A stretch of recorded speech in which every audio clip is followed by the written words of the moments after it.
news. Bad things coming too. But I never knew about the little things. Every single day, things get in my way. Someone has to pay for the little things. And I'm through with the scars and sick of my shoes and walking in the dark and it's got nothing to do with final solution. It's a box full of shit and I'm through with the cares when there's nothing to fix. When there's nothing to fix. When there's nothing to fix. And it all comes down to you.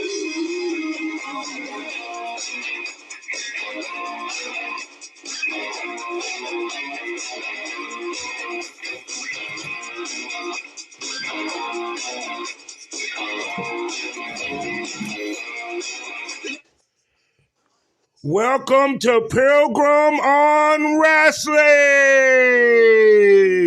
Now time for the show. Man. Hey, what's up, brother? Nothing, just another day. Oh, shit. I was working. I thought my headphones weren't working. Bruh. It was about to be sad, bruh. Oh, my goodness. And another wonderful episode of Pilgrim on Wrestling. Here on the Premium Smoke Room, I'm your humble co-host, Kavanaugh the Southern Champ, and I'm here to introduce you to the man that is going to Exxxotica in Chicago to lay pipe all weekend long with some of the sexiest ladies in the porn business. And he's a guy that also knows his way around the squared circle. I'm talking about our wonderful host, Billy.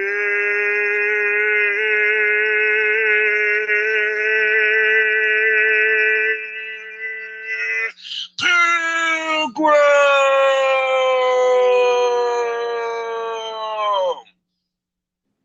Hello. The best you can do. He said hello. Well, I mean, it's not much, it went so high, I had to go low. Oh, my goodness. Well, I am sitting here uploading shit to my Xvideos, doing porn work at the same time doing podcasts. Xvideos is I'll always be eternally grateful because that's how I kind of finally, for those that don't know the backstory, Kev and I met, we did an interview, then he had me back for a second interview, and then we talked about doing this show for a while, and then in the new year, this is how we got here. But what finally got me rolling in the porn industry was filming my own stuff, buy all the equipment, and then putting it up on Xvideo because it was the easiest. It still is like the easiest site to kind of get stuff on. The problem is, I think they're like foreign owned, so it's like near impossible to get unless you hit like astronomical numbers. It's impossible to get a payout from them because they set their payout ridiculously high, and they favor basically all the big stars and everything unless you catch like on with a niche. And then there's no, like, Amazon has shitty customer service. Yeah. Amazon is the epitome. Like, if you ever go to business school and you want to know how not to do business, you just go and talk to Amazon.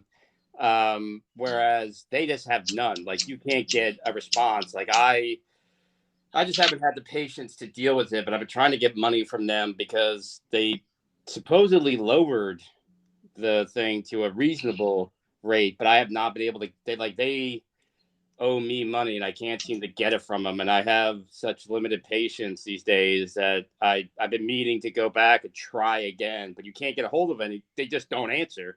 It's like impossible to get them to respond to anything. And so, in a weird way, I still have 2 channels up, and I just kind of, and I don't put anything of any real value. Like the good stuff that's going to be coming out with all the named stars and everything, you have to go to my eventual X Bunny site and Fan Centro and you know, and many vids and everything to buy that. But until I can afford to start my own website where I don't have to give anybody a cut. But you just, you know, like trailers and clips and so on. But yeah, Xvideos is just shitty. Like I don't have much love. I mean, I'm in a way I'm thankful because it kind of helped me build up the fan base to start approaching real talent. But for the most part, Xvideos can eat my dick. And I think one of the things I'm going to do if I start to get that Thor level white guy porn star cloud is basically trash them at every turn. And you know, and because they're shit, because they're fucking bullshit. And then one day they had the audacity, even though I've had accounts with them for like years now, to like, oh, if you don't take a photo of your ID, we'll have to. I'm like, motherfucker, you do nothing, and then you're gonna give me an ultimatum. It's like, you better hope I'd ever run into any of your execs or representatives at one of these conventions, because the fucking scene, I'm gonna like an old black Baptist woman at a funeral. I am gonna go off on your ass. You know, like the fucking balls on you to, you know. So shoot.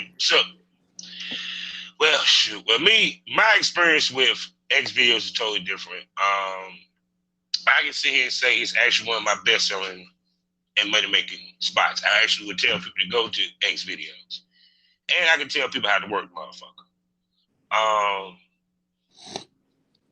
Because I did Pornhub. Pornhub fucked me because I was with Pornhub before they did their model hub, and they pulled me into Model Hub.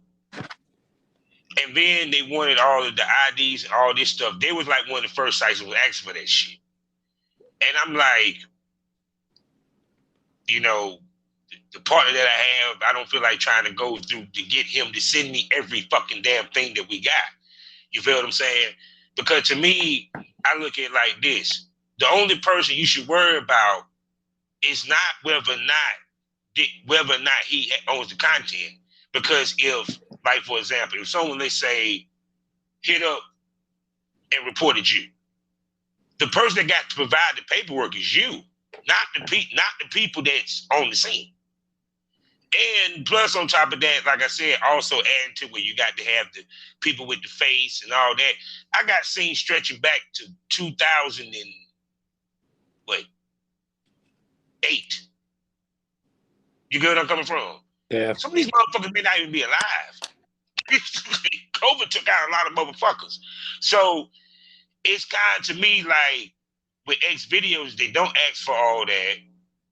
And on top of that, they video sharing is good because I done make money with that. And then now with them trying to do and be like everybody else, and now they're offering not only the premium, but they're offering memberships, and you can buy the clips as well. Well, first off, like I said, you set the goddamn thing too high at $1,000, which is fucking ridiculous. But also, again, apparently they supposedly changed it to like 300, which I'm at 300 on one of my pages, and I would like that money, but I can't. But no, you should be able to change it to 300. It depends on. I don't know, man. I fucking tried and I can't. They keep telling me, oh, it has to be 1,000.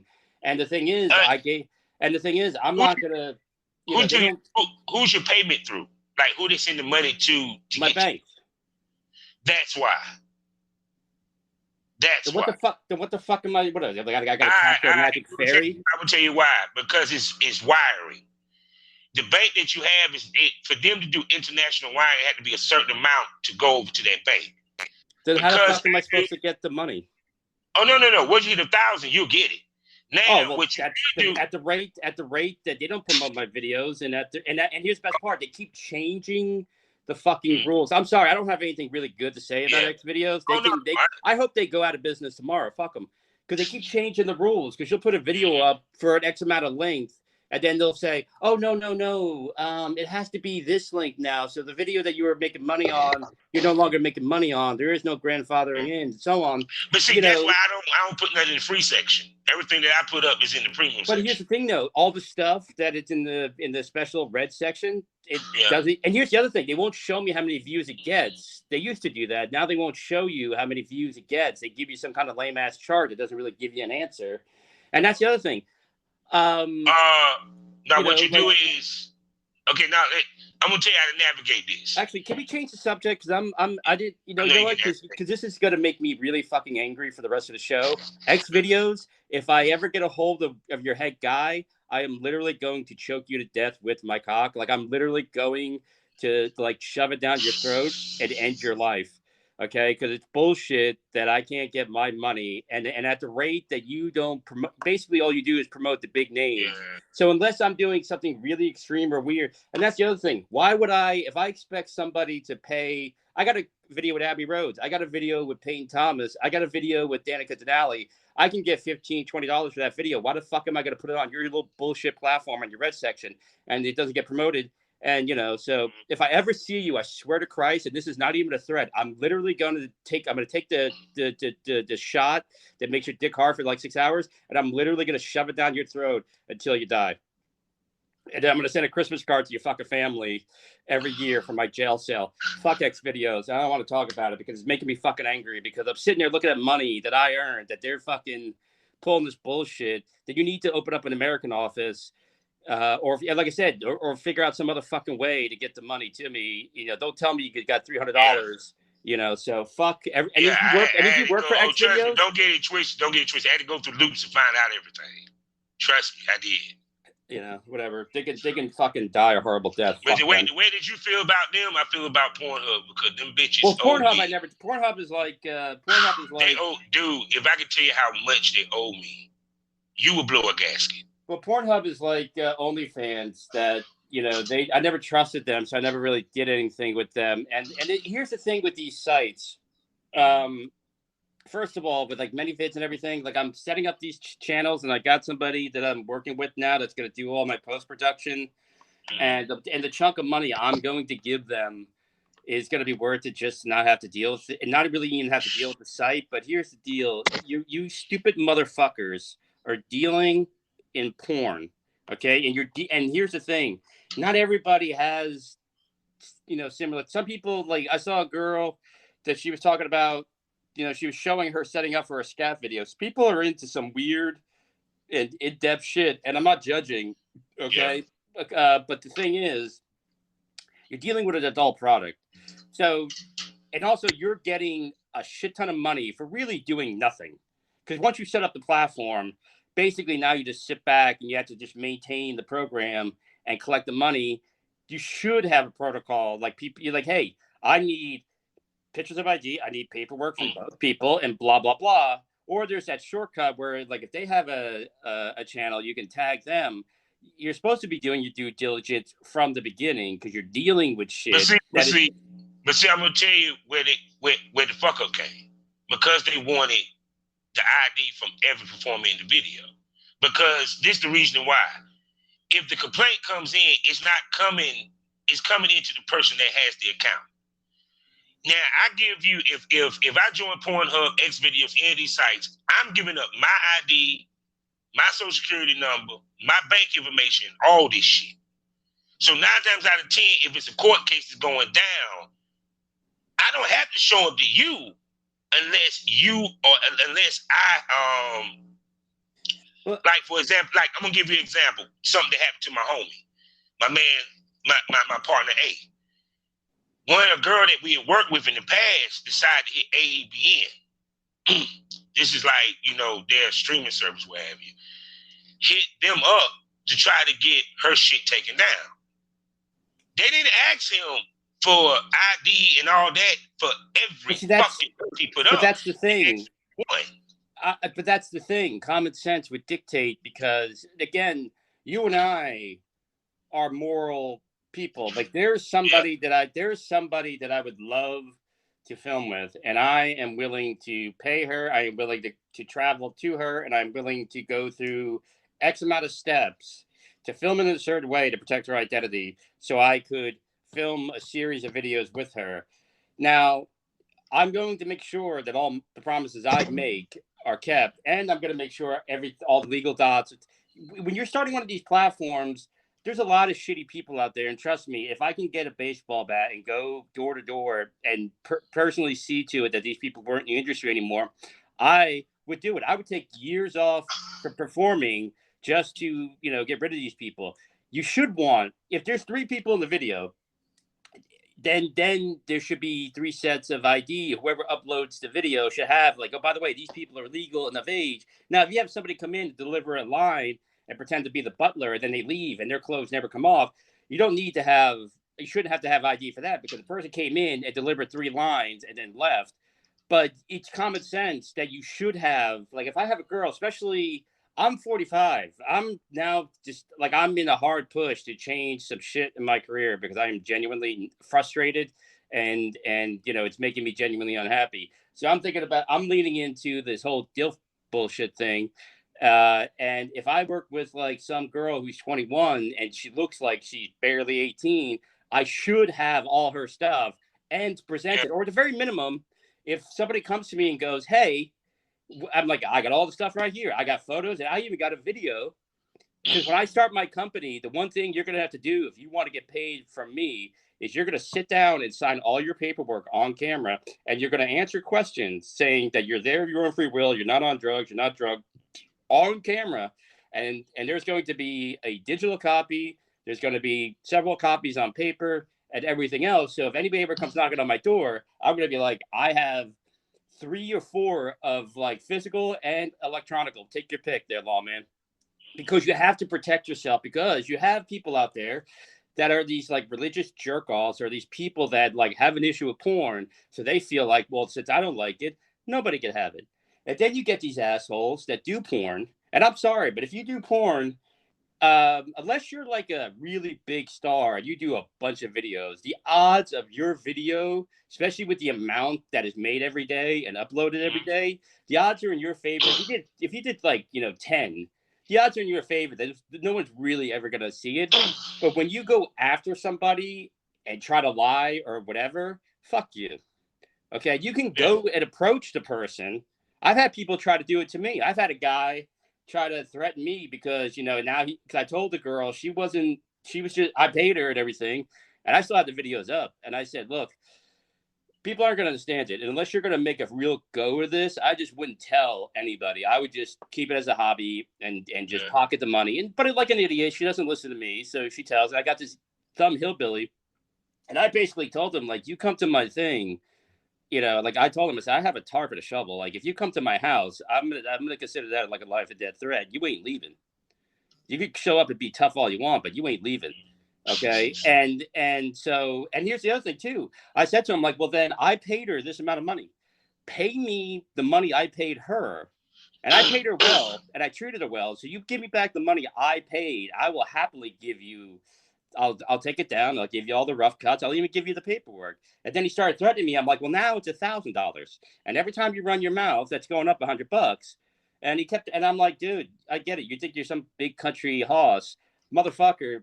I don't fight to win, and I don't fight to impress women. I fight to instill fear and pain to make sure that you would rather, stick your head in an alligator's mouth than ever fight me again. So like I said, you can come here. You ain't leaving, and you better know. So yeah, and so and see, that got me. And see, that's the other thing that got me in a lot of with dealing with a lot of these motherfuckers, which was bullshit to me, is that people wouldn't believe some of the questions that have been asked.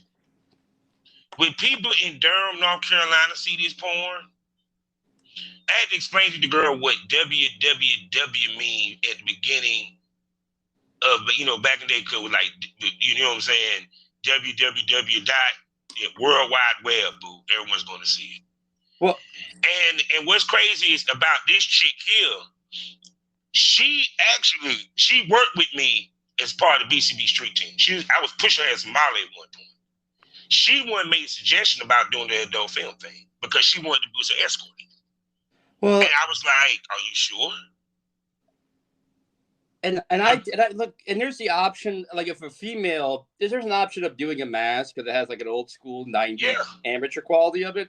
Now, if you're going to do it regularly, I don't really have a respect for the people that don't want to show their face or the guys that want to wear masks and everything. It's like, especially the dudes, I'm like, man, clearly you're able to perform. Either do it or don't, because you're taking up a spot and you're taking up space that could go to somebody else. And the thing with these companies, and again, you know, people with the many vids, with I don't know, with X Bunny, I'm a little irritated with them because I'm actually, I need to set it up. I keep getting sidetracked with stuff, but they were following me, then they unfollowed me, and I'm like, motherfucker, like I can't stand that petty shit. It's like I was gonna open up a platform, and then I kind of was like, well, maybe I won't, because if you're gonna be this weirdly petty on Twitter, then maybe I won't fucking go to your thing. I don't know. Like, what the fuck kind of weird high school bullshit is that I didn't jump on the thing fast enough? Like, I do have a life, and there's shit I'm trying to do. But, and I know, you know, they sponsor something or other, but I haven't seen a nickel of that. So, like, you know, I don't know what kind of weird, silly, petty shit they're on, but I'm probably going to be more pissed that when I do open my thing that they follow me back. It's like, all right, now you're going to pretend to be my friend again? The thing is, with these sites, all of them, OnlyFans, Loyal Fans, Fan Central, and everything else, it's like, yeah, you're creating the platform and everything else, and you're taking a cut. And some take more, you know, a bigger cut than others. Your job is to maintain the software and to basically make sure all the dots and you know, are legally, like, you know, there should be a legal standard, because again, you're fucking with stuff, you know, like, again, there's girls that like it rough, there's people that have a fantasy of like, oh, I'm a prisoner, I break into the house and now I just basically fuck the lonely housewife and the daughter, you know, and so on. And you need to make sure you have the legal paperwork, even if you don't require it that day, to like basically tell them like, you're going to want to have this on deck just in case, because you're getting a cut of something. So if I'm putting in, you know, traveling around the country and busting my ass and putting wear and tear on my body, doing everything else, and I got like 50 videos up, and then let's take an argument, I'm generating $3,000 before I even see a nickel of that, you guys are taking your cut. Well, motherfucker, if you're going to take your cut right off the top, then you need to do, when I call with an issue, when I email with a problem, or you know, when the government, clearly there's a massive witch hunt going on, you need to be on top of this shit. And my main problem with all these sites is you're taking money, and not everybody sells equal. Not everybody is as popular as everybody else. If you're going to take that money, then you need to do your fucking gig. And when somebody emails you, I don't give a shit if they make a measly $50 a month. Your ass better you're taking a piece of that $50. You better talk to that person when they need it. And that's the main problem. A lot of this hoopla with the legal shit is them not doing their due diligence. It's them just doing the money grab, especially OnlyFans. And porn still makes money, and it still advances technology and everything else. But a lot of these sites just decided, like, we have this algorithm, we have this like program we could set up where people could post, and then they just grab the money, and then they didn't do their due diligence, and then they dump it on the performers. It's like, no, motherfucker, if I would have the money to do this kind of many vids setup, like with the video, if I had the ability to do it, I would do what X Bunny is doing, where I'd be like, look, I'm going to take about 15%, 10%, and you guys get the rest. And I would make it as multifaceted as possible, so that way they could do as much shit to make more money, which gives me more money. And I'm going to tell them like, look, if anybody gets naked, I need their shit. I need a model release. I need 2257. I need IDs, and you got to send it to me. Or, you know, tag them if they're already a verified member, and, you know, so on and so forth. And again, it's your business. It's my business. Run it, because I'm taking, before they see a nickel of anything they earn, I'm taking my cut. So you're going to do that shit, especially the bigger the cut, motherfucker. I better hear from you even quicker. That's why I hope OnlyFans not only crash, I hope when they finally get rid of porn, I hope they not only do they crash and burn, but every one of those motherfuckers that profited off OnlyFans goes bankrupt and winds up, you know, like living on the fucking street. You know, it's common fucking sense. Like, this shit is not a joke. If you're going to do it, it is forever. And you're going to put your face out there. There is no gives you backsies. You know, like I'm a nice guy. If I pay you $800 to do a scene and a bunch of photos and everything, you know, until I make my money back, you know. And here's the other thing: if you come to me and say, "Hey, I don't want that out there," or can you take it down or whatever, I'd be like, "Look, I invested. I paid my camera woman $200. I paid you like $800. I bought the hotel. Da da da da. So essentially, I'm looking at $1,500 I paid for this scene, and I have not made my money back. So if you give me $1,500, I will give you all the paperwork, the edited and the unedited, all the cuts, everything. I can't guarantee you. It's been up for 3 months. Whoever got it, got it. There's nothing I can do about that. But you pay me so I don't lose a loss. You know, I'll be happy to break even. But you know, a lot of people won't. You know, if I shoot for score next month, which I'm not that lucky, but if I was, and then I decide, oh no, I don't want to do like tough shit. Score paid me very well. That shit is now theirs, and they have no legal or moral obligation to give it back to me. You know, it's like sex work and porn, especially, is not a fucking joke. You need to be smart. You need to realize it's forever. I don't give a shit what turns your life take after the fact. And again, it's a business. Buy lights, buy camera equipment, hire people that have the shit. Find out what documents you need, draw up contracts, get receipts for everything. Okay? Because I guarantee you, people are going to try to scam you and pull shit.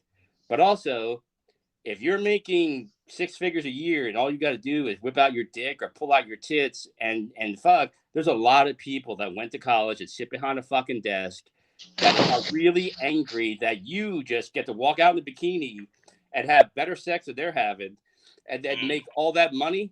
No, you guarantee somebody's going to come for your ass just out of simple, petty, shitty jealousy because people are fucking garbage. And that is it. And, you know, a lot of these sites, like I said, many vids, all of them, motherfuckers, you need to start tidying up your shit.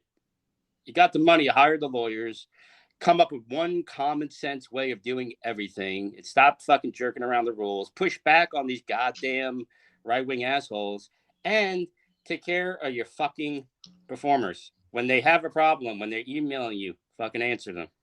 Yeah. You know, it just fucking irritates. That's why, like I said, if I have to fucking lean into the dill thing, if I have to fucking shave my head and paint my scalp purple or literally tattoo my head purple, if it just, because, you know, again, people always talk about, oh, I want to own it, my brand. You're like, you know what? There's something to be said that I got to go to Florida for 4 days and I'm shooting with Plumper Pass, I'm shooting with Score, then I'm shooting with Blush, and I'm shooting with Blaze Studios. And it's like, show up here with a suit, show up on this day dressed like a pool boy, show up on this day with like a regular t-shirt and jeans, and da-da-da-da, do it, boom, I cover my end, paycheck in hand, I go home. And that's the end of fucking, you know, and there's something to be said for that. And I'm a little irritated today, and I always get stressed and kind of morose when I have to travel because I hate fucking traveling. And, you know, and that's the other thing. Well, that's the other thing too. When you know, going to Exxxotica, I got a lot of really good shoots booked, and I got some stuff in the works. But you know, people flake, people cancel. Like, you know, one thing could go wrong or whatever, and I, you know, have to bite my tongue and navigate. You know, like I said, it all could go great, but it could also go all horrible. So even though I have a lot of shoots booked and everything else, there's no guarantee because Miami was amazing. New Jersey was a fucking nightmare. So much so that I'm still on the fence of whether or not I'm actually basically I don't even want to just the idea of it makes me stammer going back to Edison, Jersey for Exxxotica because it was such a train wreck. And, you know, just dealing with all the people and talents and everything, you know, because it's a whole stressful thing. And the Xvideos things just made me absolutely mad. Seriously, murder by face fucking. If I ever get my hands on one of the executives of Xvideo, you know, fuck all y'all. So look, let's get to something that's gonna make you happy. Let's get to some, well, Can I actually say that? Because actually one part of the show we don't. But anyway, let's get to some wrestling punditry. So with that being said, welcome to the Pro Wrestling Smoke of the show. And you know what time it is. It's time to listen to that velvet voice and the sexy demeanor of one of the legends of pro wrestling. I'm talking about the one, the only.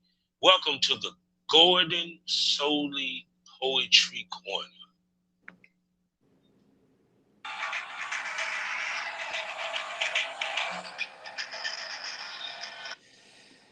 Welcome, friends, to Gordon Solie's Poetry Corner.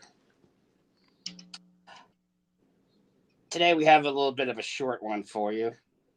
I apologize. I'm a little flustered. Billy brought up face fucking a woman to death. I remember one time on a yacht, me and Mula were taking in a monkey knife fight, and she said she had no gag reflex, and I said I could definitely challenge that. And well, let's just say she went over.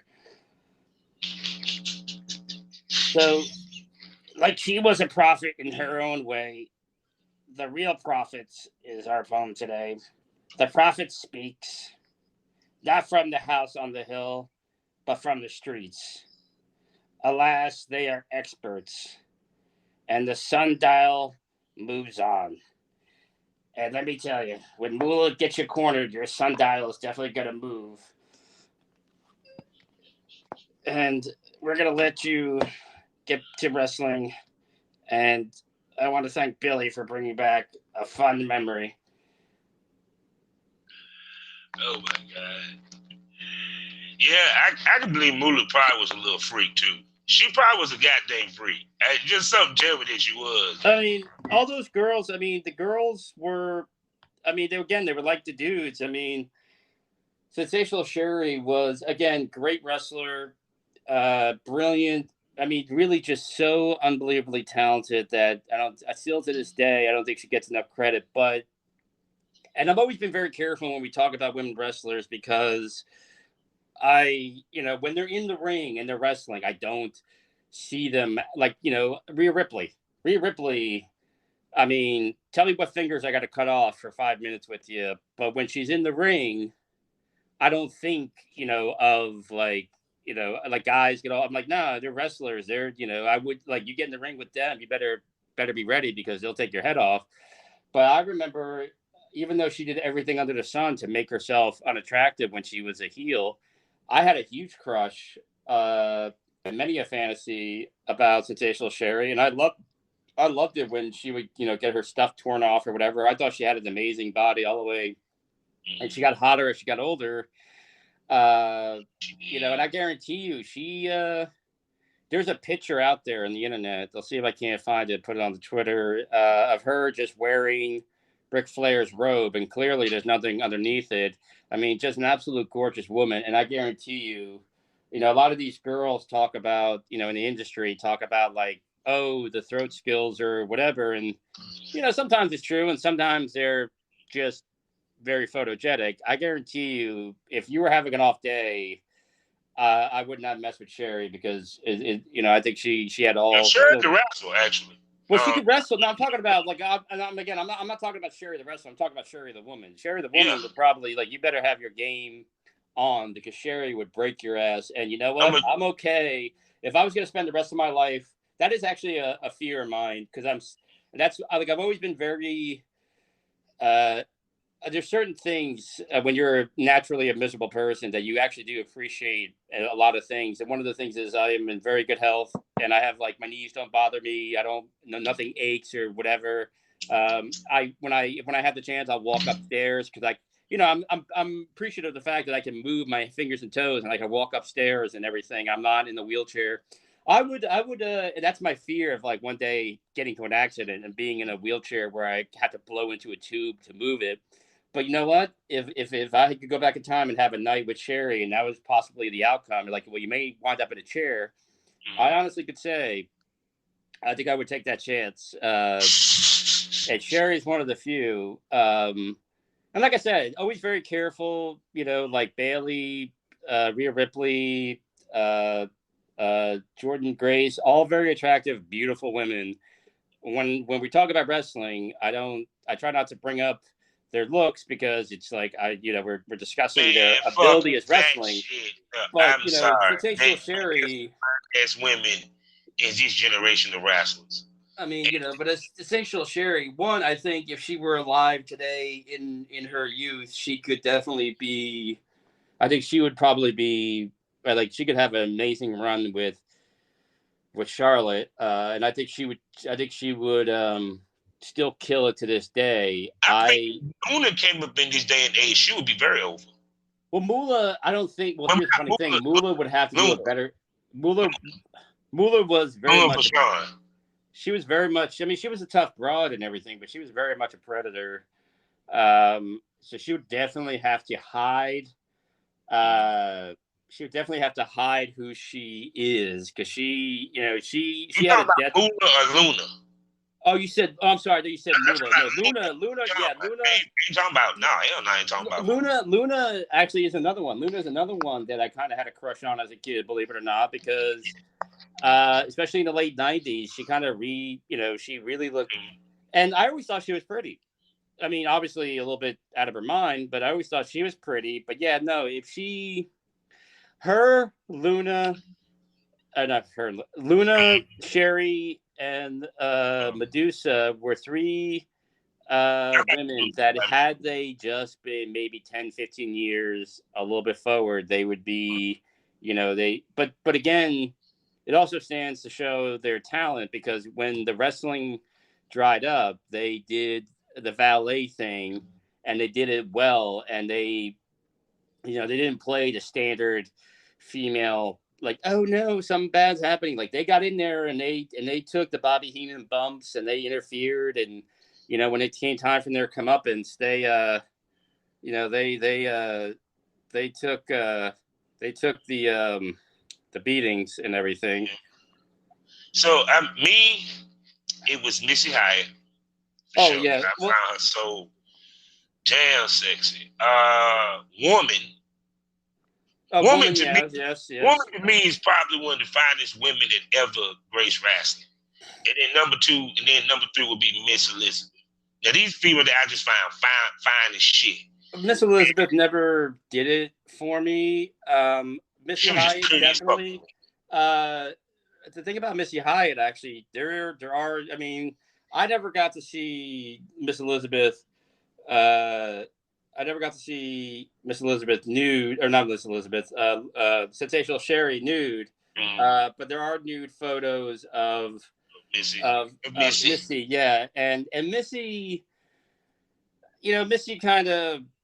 I mean, now she looks better because she kind of grew into, but she got a little out of pocket with that plastic surgery thing. And I think, she didn't need to do that. She didn't need to, go that hard on the plastic surgery. I remember Keebler. God, she was fine as shit. Oh no, she was fine, especially when she, I'll always be eternally grateful for her, look that she cultivated when she did that brief she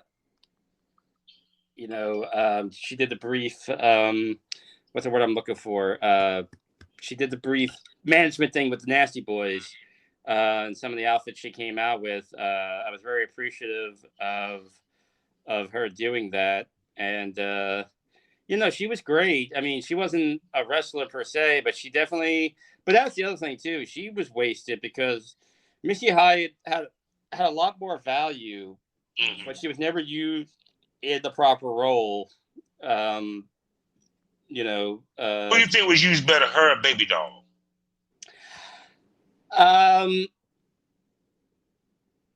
Baby Doll, honestly, I mean, I think Missy Hyatt, because Missy Hyatt generated more heat. She didn't do the physical thing because she didn't do the physical stuff as much as Baby Doll because she wasn't as big as Baby Doll. But Missy Hyatt just she kind of brought something to the table that I don't think that Missy brought something to the table that Baby Doll didn't. 'Cause I think Baby Doll, she had that brief run during the Crockett era, then that was kind of it. She was done. Hyatt would kind of go away, then reappear, and and it wasn't until the late '90s, I want to say early 2000s, where she was one of the first women to get that kind of cat face, which kind of is sad because she didn't she didn't need it. She was always like a stunningly beautiful woman, but women, unfortunately, in the society feel like they gotta, like, even when they're still young, they gotta do shit to their face, to appease like people that probably, it's like, well, you don't really want to appease that person anyway because they're not gonna appreciate you. I trying to think. Oh, Jackie. Jackie, another all time favorite. Yes. She was another one that was able to stay relevant even though she she was a tough broad, beautiful. And I have a weakness for black women, but she did the manager's thing as well in the valet, and she was able to kind of keep herself relevant. Which again, those four, I guess four the original four horsewomen: Medusa, Sherry,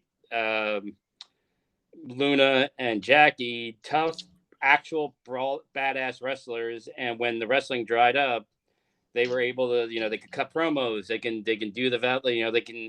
They could basically do what Cornette and Bobby did, in that get involved in the match and then take a hit. And it wasn't the same outrage as if you hit a Missy Hyatt or a Miss Elizabeth, because it's like, I'm man enough to admit that any four of those women on any given day would probably kick my ass. So it's like when you see a 400-pound wrestler punch, Sherry, it's like, well, Sherry probably hit him twice as hard.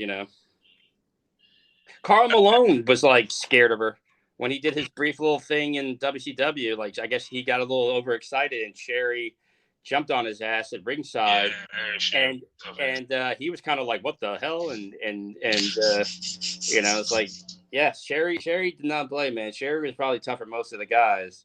And and it's funny because maybe it's because when I was a teenager growing up, like I said, I see photos, like the new thing now on the internet is Rhea Ripley when she does that pinning position, and she has that look. Everyone's kind of trying to make that into a dirty meme and everything. And like Bailey, like I said, Rhea Ripley, Trinity, beautiful women, but more. I have to kind of remind myself of like, oh yes, no, they're very hot. And if I, in a universe where standards weren't a thing, I would probably have a shot. But when I think of, I really do see them as more wrestlers and athletes. I kind of forget that, like, oh yeah, they're very beautiful women. Whereas for me, nah, I don't forget, because, like, for example, Naomi, I don't give a damn. That girl is gorgeous. Yeah. I'm sorry. I see why Jay put the Mac down on that thick chocolate thing there. That new girl, Nikita Lyons. Oh my gosh. Yeah, I feel bad that her entire gimmick is basically her ass. Yeah, she just, and her ass is just period. But to me, it's like, to me, the beauty with the physicality goes hand in hand. Because what draws a guy in, okay, she's a pretty ass chick, but also she tough as nails. Because that's what I love about Britt Baker, period, is that she's fine as shit. Like Adam Cole, if you listen to the podcast, dude, you got one. You got one. Period. I mean, and she tough as fucking nails. She'll bleed. She'll do, I know it.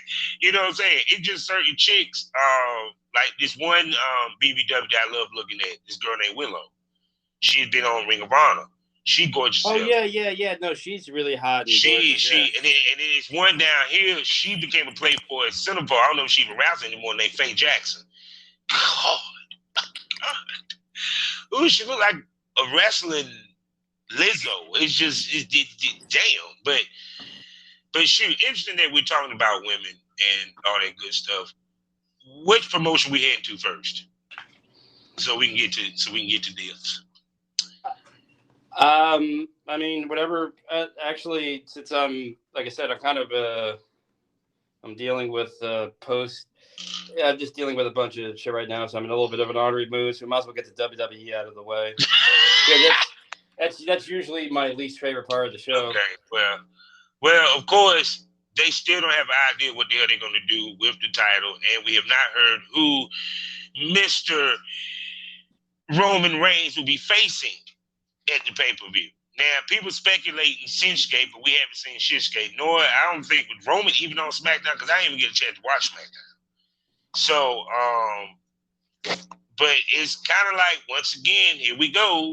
Y'all don't know what the fuck y'all want to do with Roman. I think it's hilarious that people are pulling out, like, because there's all this stuff in the internet about, who's going to be the guy, and it's like Seth, and it's Owens, and then there's McIntyre, and then it's Rhodes. I'm like, well, you have Owens dealing in some kind of stupid thing with Elias. You have Seth Rollins. No. You got to say Ezekiel is his brother. And then it's like Superman with glasses. And then you got Seth Rollins doing a community theater production of the Joker. And then you got and then you have McIntyre, who you've beaten into powder, so who gives a shit? And so really the only one viable been wrestling and has lost. So you have him losing on the road. And here's the other thing too, with the if you actually had spent some time building viable storylines and wrestlers and angles, you could almost do a thing like what I would do, because I would actually have, like, if I were booking, I'm not saying it would be genius, but at the very minimum, I would have at least Owens and McIntyre strong, and like, in my opinion, like a genuine option. Because obviously it should be Rhodes, because, you know, as long as you don't fuck that up. But I would have Roman come out and go on and on and on about how he's the head of the table, and he's done this and that, and he's achieved this, and he's accomplished this, and he's done this, and essentially go, you know what? I feel I deserve a day off, and I'm not going to be at whatever, and I'm just going to sit back and watch. And I would have him, like, maybe be at the pay-per-view in, like, a box, like one of those, rich guy luxury boxes up in the thing. And I would maybe set up a thing, like a 4-way feud with these guys, and who's going to be the next contender. And, you know, and try to see, like, again, you already got Rhodes and Seth kind of going at each other. And, you know, there's no shame in losing to Austin. So now you're killing Owens with the stupid, you know, whatever, Jebediah, Springfield bullshit that you're doing with this fucking guy that never was over to begin with, even when he was doing the other thing. So if you actually had, I would have like a summer of guys fighting over who's going to be the guy. And I would maybe give Roman a little bit of a rest physically and just on TV to see who's going to be the guy worthy of taking on the King of Kings, the head of the table. And, you know, and I can totally see him wrestling Shinsuke at this pay-per-view, even though you haven't seen him, because that's the way the WWE does things. They had him come out. Oh, now all of a sudden he was in a lower preliminary match on WrestleMania. Now he's going to fight for the title. So I could totally see them a week or two before the pay-per-view, him coming out, doing his little dance, which to me, now it looks stupid. When he had this aura of cool originality, it was a cool little thing he was doing. Now I'm gonna tell you what I find interesting, right? And maybe just me. Why ain't Roman just came with his own version of the belt? The reason why I say that because you right now, think about when we had The Rock, and see that's what I loved about the Attitude Era, because you get The Rock, you had Stone Cold with his belt, which is to me still one of the hottest title belts of all time. I am sorry, that Smoking Skull belt, dog. I'm sorry, and even when John Cena, I didn't have an issue with the spinner belt so much. Oh, I hated that belt. Ugh. You know what I'm saying? I like WWE one better than the US, but to me it was because to me it's why are you even holding two belts? It's like it's more badass if you like, nah, fuck that. This the belt. You know what I'm saying? Because I saw that they go ahead. No, it's just honestly, it's a great idea, and honestly, it's an idea, it's a common sense idea, and there lies a problem with all your things you're saying, because they are common sense things. Because here's the thing, it makes sense. First of all, no one except the hardest of hardcore WWE fans likes that belt. Nobody, even podcasts that are pro WWE don't like that belt. That belt is lazy. It's ugly. It's dumb. Like it's supposed to be a ring. And the thing is, it would make perfect sense that this guy who is, getting near a 2-year run and has defeated and done all this stuff, that he wait a second. Here's the question with this. He's coming up on CM Punk's record. Am I correct? That I don't know. I know. Actually, I think he did. He well, I thought he already passed it, because Punk was champion for only a year or so. He might, but they ain't even mentioned it, which is kind of crazy. They're not going to mention Punk. I think Punk. they will boast about it. They're not going to mention Punk, and I guarantee you, even though Vince will never admit it in public, he is seething.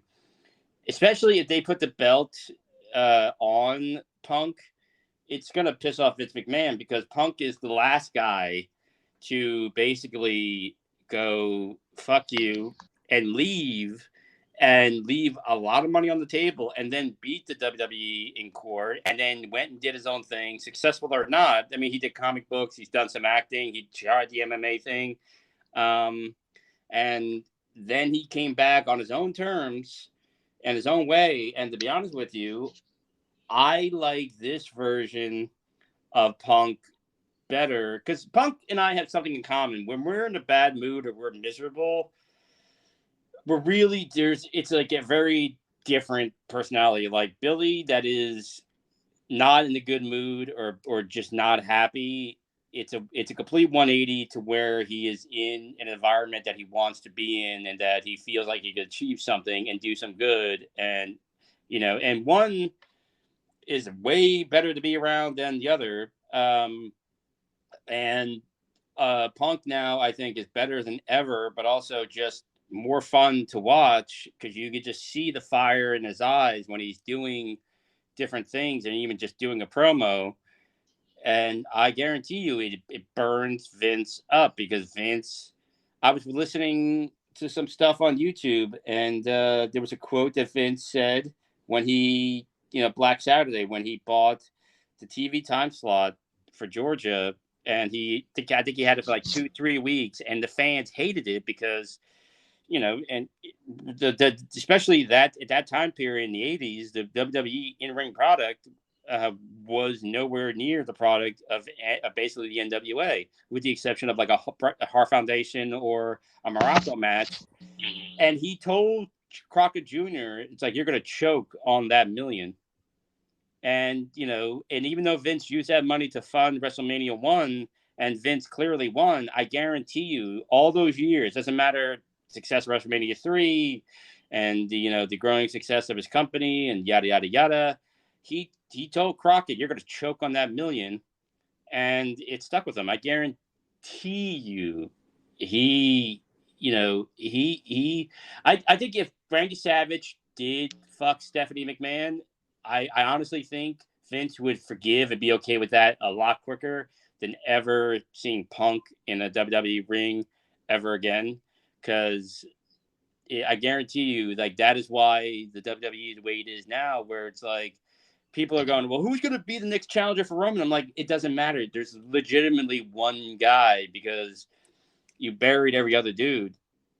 And essentially the WWE way of booking is Roman Owens loses a pie eating contest on last Raw, and then gets humiliated and falls on his bottom. The next week he comes in, all of a sudden he's a destroyer of worlds, and now he's a competitor for the world title because that's what Vince McMahon wants. That's what that's what that's what the way they book. They just determine one week this guy's now a contender for the title. And so I think they're probably gonna sacrifice Shinsuke. I would like to think that this would inspire Shinsuke to bring back some of that old oomph, but I don't think so. I think what everybody else thinks. I think he's gonna just continue to cash that check, and then when his time is up, he'll do one last run in New Japan or somewhere else, and then that'll be the end of him, and he's gonna retire with college funds for his kids and all his bills paid and a nest egg.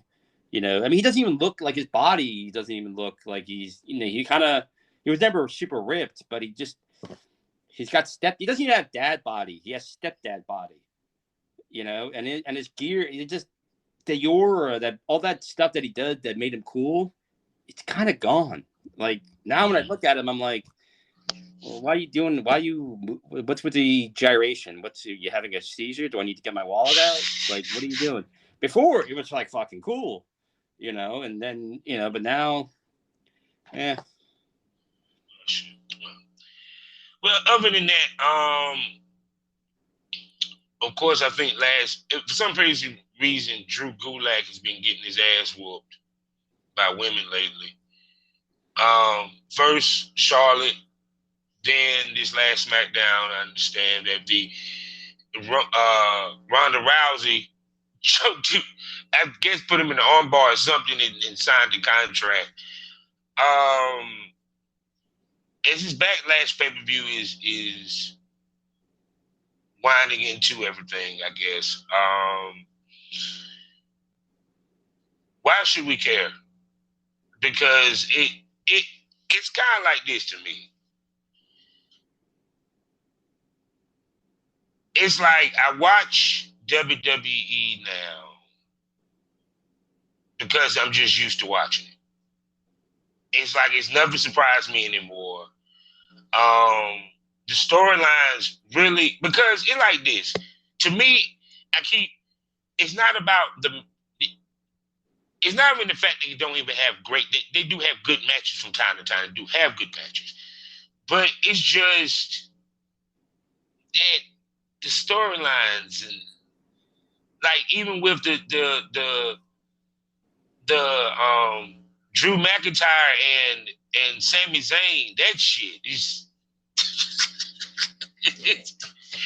so we're doing the adage, the runaway heel. We're doing that now. It then came to this. The Sami Zayn somehow was able to get away during a lumberjack match. I don't know, man. I kind of lost. Sammy's gonna have to do a lot of, unless I see the paycheck that he got for WrestleMania, because I'm not gonna sit here and tell you that I wouldn't. I'm very, again, I'm going to Chicago with a very specific agenda to either get something done or get the initial ball rolling on stuff that I want to happen. And I am in full sellout mode. Like, I am a whore. I can be bought. What do you got? What do I got to do? Like, I am looking to get into a spot, and we'll find my limits when we run into them. So I've lost a lot of respect for Sammy. So until I could see the actual paycheck he got for doing that bullshit match at WrestleMania, I can't really forgive him. Like, I would need, just like, one, Sammy's a great wrestler. He is, and he really evolved into a great talker and a great personality, and they've given him a lot of shit. to work with, and he turned it into chicken salad. But I mean, that was absolutely absurd and just dumb and not even well done or funny. Now, again, if he showed me his check and that check was big enough, I would look at him and go, yeah, I would have done the same thing. I was like, I mean, Drew McIntyre and took out the whole crowd. And I was like, Sammy got away. Now we're going to get a cage match. Which, okay, I didn't even know they hate each other that much for it to be a cage match. See, this is what I mean by it's like back in the old days, a cage match was the last resort because the feud was just so violent that you had to put it in the cage. Yeah, well, you just be it. Now I've seen the storyline where the guy was always escaping or getting out or what have you. You feel me? But it was more of one match. He just walked out. He said, "Fuck it, I'll take the count out." The next match was no count out. They say they didn't say nothing about no disqualification. He somehow get disqualified. You know what I'm saying? On purpose. Then, then I can see outside interference. Now we got no choice but to put the cage because they tried to explain it to where this is the reason why we need the cage because the cage match was the most violent match you can have, you know what I'm saying, in any promotion. Not every promotion did the dog collar match. Not every promotion did the coal miner glove on the pole, brass knucks, or what have you, or what was the match? The brass knuck match, or what have you. Well, the coal miner on the glove match, and I did post that one on the Twitter that the Dutch Savage, which is a great wrestling name, Dutch Savage. Honestly, I'm not gonna lie, if I would have, I knew of him, but I wasn't thinking of him when I was thinking my stage name. I'm happy with my stage name, but I think I might have, I don't know, I might have gone with Dutch Savage. But no, him and Iron Sheik had the best one, coal miner glove match, because usually that match sucks. I saw some not recent, but like recently I saw some old WWE cage matches, like, Roddy versus Bruno Sammartino, some Andre ones, where Andre would bust out a off the top turnbuckle Yokozuna splash on his opponents.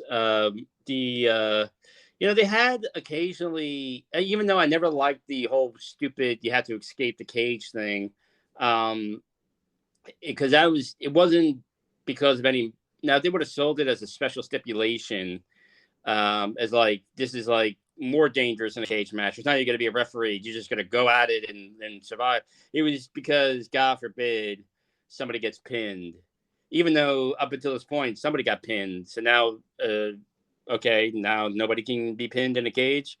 I always found their cage matches to be a little lazy. And to this day, honestly, the steel cage match, when it's done right, is my favorite special stipulation match.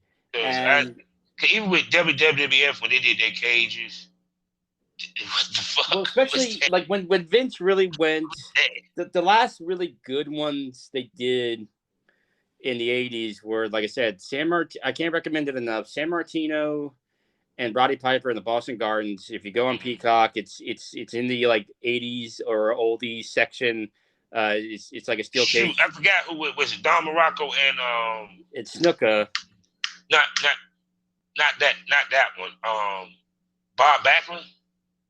I'm sure they did have it was a cage match that Bob Backlund had that was a goddamn barn burner. Well, he did one with what's his goddamn it Pat Patterson, and they actually and Pat Patterson's the only guy to actually get 4 matches, main events in the Garden, and the 4th one being the cage. The last, in my opinion, the last couple of good cage matches the WWE had or WWF had was Tito Santana, with Santana won the belt back, and then Valentine destroyed the old belt, which led to the one that everybody recognizes as like their favorite, Morocco and Snuka, even though that's been played like on repeat to death. And then I really like the Roddy Piper San Martino, and then around 85. 86, they got that blue cage, and then we can't have that's blood. when they lost. Yeah, I hated that blue cage, man. I hated that because their wrestlers were so big and lumbersome. They needed to be able to climb the cage easily. Plus, Vince felt like, oh, the fans can't see the cage, the fight, so like, oh, I'll have a bigger thing. Even though from the beginning of time. Yeah, I'm gonna ask you this. Why didn't the Thunderdome cage concept didn't take hold as like the War Games concept did, or even the Hell in the Cell? Well, that 3-stack cage. Oh, well, honestly, because it's hard to, that really, I think, is hard to watch unless you're at home. If you're at home watching it on TV, it's great because you get the camera angles. Yeah. But also, it's a very weird structure, especially back then. They did it with chain link. And again, I think it's just one of those things of you didn't have the right people to maybe make the match work. And, it has to have the right reason. Like the War Games, the first one worked because you had all the guys and there was an ongoing feud. And then, it built to where, we need to have a War Game. So it kind of seemed like, to steal a phrase, a hat on a hat. And it's like the Iron Sheik, Dutch Savage, Coal Miners match in Portland, in that I think some stipulation matches are not as good as others, and you need to have the right wrestlers, and you have to have the right match. Like I've been thinking about, like the lumberjack match, always an ineffectual, stupid match. I've never really seen a good one of those because they always end the same way. Or the scaffold match. Now, I always thought the scaffold match, the point of the match is you have to get up on the thing, and then eventually somebody has to like get knocked off. And I thought, and nobody likes doing them. No wrestler likes doing them, and they've never been that great. But I always thought, actually, Bill Dundee and Coco Ware had a really good one because I think they brawled a lot in the ring before going up. Like, I think if one wrestler is making his entrance, and the heel jumps the babyface in the aisleway, and then a brawl ensues around ringside and maybe through the crowd, and they're already, got color. Yeah. And then, the babyface gets the upper hand and really starts whooping his ass. And, state of confusion, the heel climbs on the thing just to get away from the babyface, to get a moment of like a breather, and then realizes what he's done. And again, it was never, from all the stories and all the stuff I've ever read, it was never constructed properly. If they would have constructed a solid scaffolding and with a little wider so they can have a little room to brawl, I think you could have maybe done it well. How you fall, that's a miracle that the wrestlers. Dennis Condrey apparently was famous for being able to fall off the scaffold and never hurt himself. He just knew how to. Yeah, I was amazed at that. I used to watch that. And and if you watch him take the fall, it's like there's no reason why he shouldn't have been hurt. Like, it looks like your ankles or your knees should be completely decimated right now. So, the thing with specialty matches, one, they had to, it was either meant to settle the score or it was an eventual escalation. And then the cage was always the big finale. Now it's like a guy comes out, and every wrestler company is guilty of this. It's like you come out, hey, I think you're a jerk. Well, yeah, you're stupid. And your mom smells. Next thing you know, next week they're in a Texas death match. It's not really a Texas death match, or they're in like a dog collar match, and they're beating a bloody pulp. And goes back to what I said about Xvideos. Now, the fact that I said I would literally choke to death the head of Xvideos with my own cock, that wasn't like, oh, I can't get my money, like that is like a couple of years of growing aggravation of trying to talk or get a hold of somebody in, an escalation to the point where when you brought up Xvideos, it literally, I saw red. And it's like an escalation of like, yeah, if I ever did actually see if I actually go to Chicago and I see an Xvideos booth, I'm going to walk up and go, so are you guys just like, did you just get hired or something off of like a Craigslist, or do one of you actual motherfuckers actually work? I'm actually going to start questioning them like Joe Pesci from Goodfellas. I'm like, which one of you guys like who actually gets their regular paycheck from there? And then like I'm going to be irrational and angry because it's an escalating thing. I miss the fact that, like, I don't care how good the match in and of itself winds up being. You didn't take the time to make the investment to have the guys beat the shit out of each other. There was there to settle a grudge. It slowly increased. Like the last Battle of Atlanta, Buzz Sawyer and Tommy Rich feuded for 2 solid years, and then they had the last Battle of Atlanta, where they put a roof over the cage to look, this has been going and it was bloody, all out brawl matches. And it's like, all right, you're going in there and nobody could get in, and only one of you could come out. And it got to that point that even they gave it a cool name and the whole nine. And nowadays it's just like, yeah, you're going to have a match.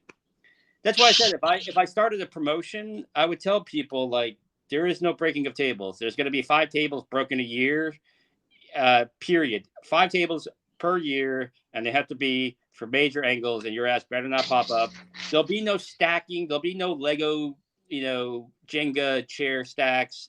If you're going to have some kind of special stipulation match, it has to have a reason, and... Yeah. And again, and when they bitch and cry, which I'm sure if I had an entire roster of wrestlers, I go, well, here's my problem. I'm looking at my entire roster of wrestlers, men and women, and I see talent, and I see athletes, and I see creative people. We are not going to do everything everybody else is doing, so you're going to have to go out there and wrestle. And if you want to cheat or win through nefarious means, get creative with it. No chairs, no tables, no ladders. If you reach under that ring, you better pull out your goddamn lunch. I'm not even joking. Okay? Because we're going to, train the audience to get back into it. The crowd Wheeler Yuta got that reaction out of the crowd because they slowly built up that, like, Wheeler wanted something more. And, he was taking a beating, but he was still coming back. And he saw that he's kind of catching their respect. So he went and he got bloody and he wouldn't give up and he's fighting from underneath and everything. And the crowd was going fucking bananas for Wheeler Yuta because on a smaller level, they built to it.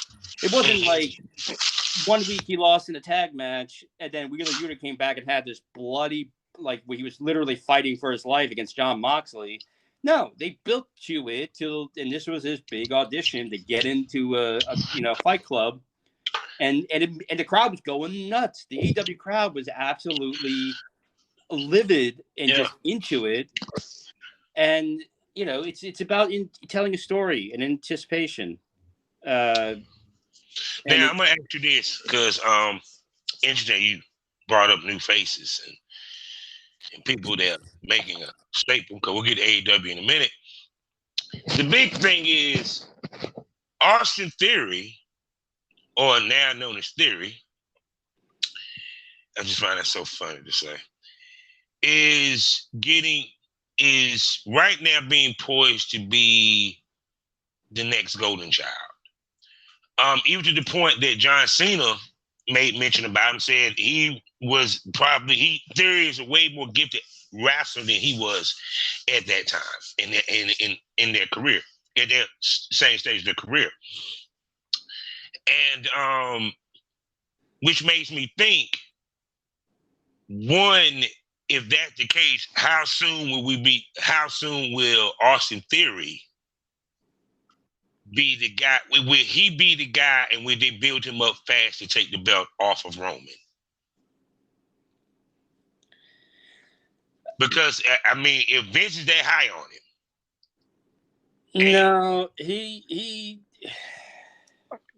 no. I mean, the thing is, the kid's got a wealth of potential, but he's still too new. I can't see. You have whoever takes the belt off of Roman has to be a star. You can't just have anybody. Like even Shinsuke. Now Shinsuke, like 5 years ago, Shinsuke 2015, 2016, even 2017. Yeah, you could have that Shinsuke take the belt off of Roman. You can't have this Shinsuke take it off. The current Owens, you can't have because you got him doing this stupid shit. You had him do, I just had Austin's last match at WrestleMania. Now I'm obsessed with some fucking, C-level gimmick wrestler that no one gave a shit about, that he was MIA. Like, I actually dawned on me, like, I haven't heard anything about, it took months and months for me to realize I hadn't heard anything about him. And then again, Drew McIntyre, he, again, great look, great talent. You could be obviously a great world champion, but you've been booking him like shit. So really, for me, the only one is Cody, and it's still too soon. So you got to either, and if you're gonna do it, then he has to get it on the first shot, and even then, it kind of would fall a little flat. You got to let Cody build up keep him special, keep making him look like a big star, and then at SummerSlam or something, have him beat Roman, and then you have a feud there that if you book and plan properly, you can possibly get to the Royal Rumble or even WrestleMania, and then maybe have Roman get it back. But you built him up to such an extent that I don't care what they did in the past. And again, just because it's predetermined doesn't mean you can't, like, it's the thing about wrestling is when they say telling a story in the ring, I take it back to that Wheeler Yuta Moxley match. They were telling a story physically, and it shone through. And Wheeler Yuta, who kind of was getting tepid responses from the entire time he was there, to getting this sound and roar out of a crowd that honestly a lot of wrestlers, including some of the bigger names they have not been able to do, because they were telling a story, and people, and even I was kind of doing shit around the living room and had it on the background, and I stopped what I was doing in mid, kind of walking around, and I got into it. So you have to be able to tell the story. So now you have the biggest star in wrestling. So if you're going to have him lose the belt, a big star has to take it from him, which means you have to tell a secondary story as to why this guy deserved the shot and why does he get to be the guy. If you have Shinsuke beat him, like he was just tagging with Junior in an underneath. We're not even guaranteed that Shinsuke even gonna get a title shot. I think that's what they're gonna feed. They're gonna feed Roman.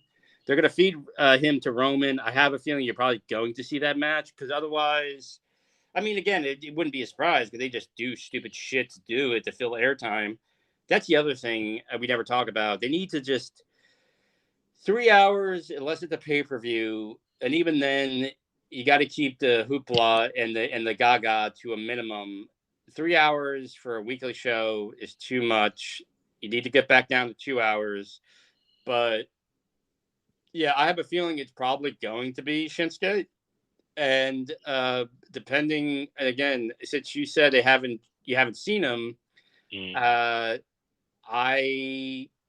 don't know, man. Like, if they were gonna push him into a title match, I'd start having him make some noise to at least attempt. At least it's Friday. At least it's Friday. He gets some payback in some way, shape, form, or fashion. I don't know.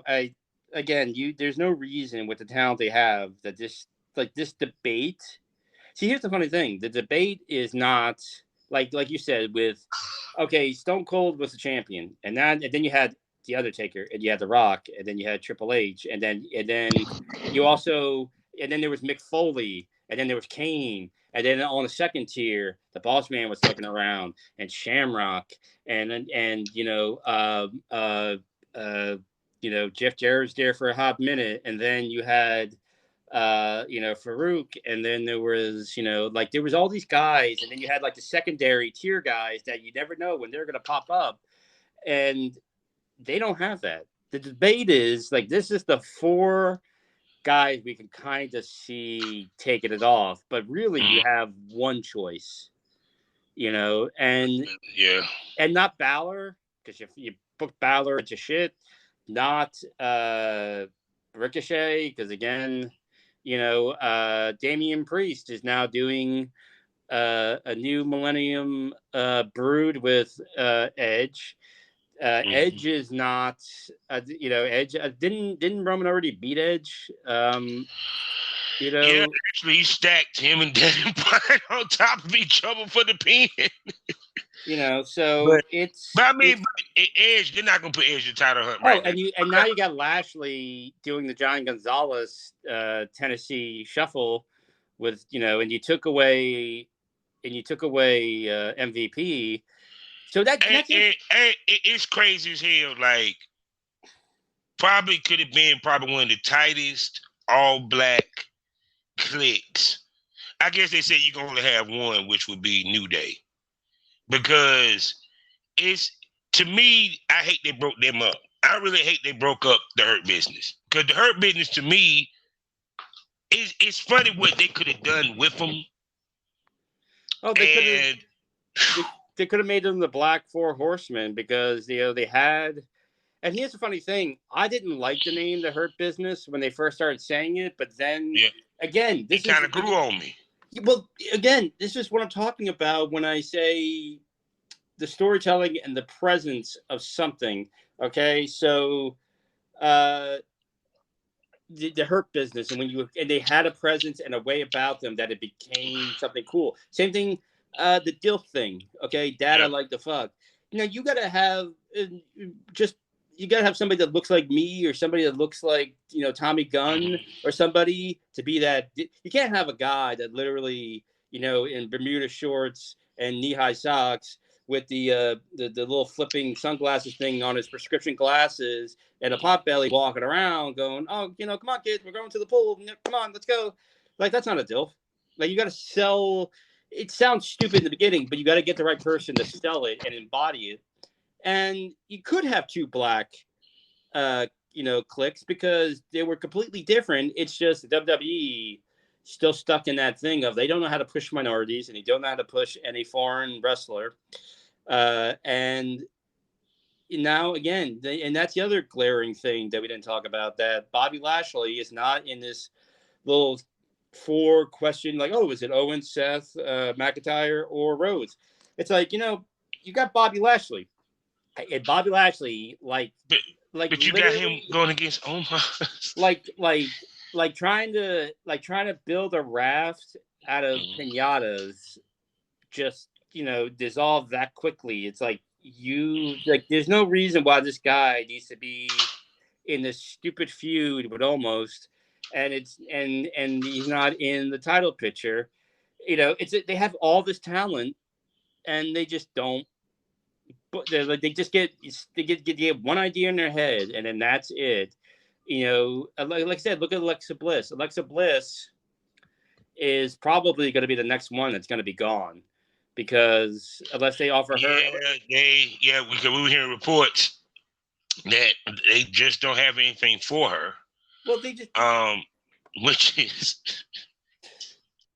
well, they gave her. I never liked the whole weird gimmick. Like she was, I don't know. They just, it's a thing of like, they get a hair up their ass, and then they just don't want to bother.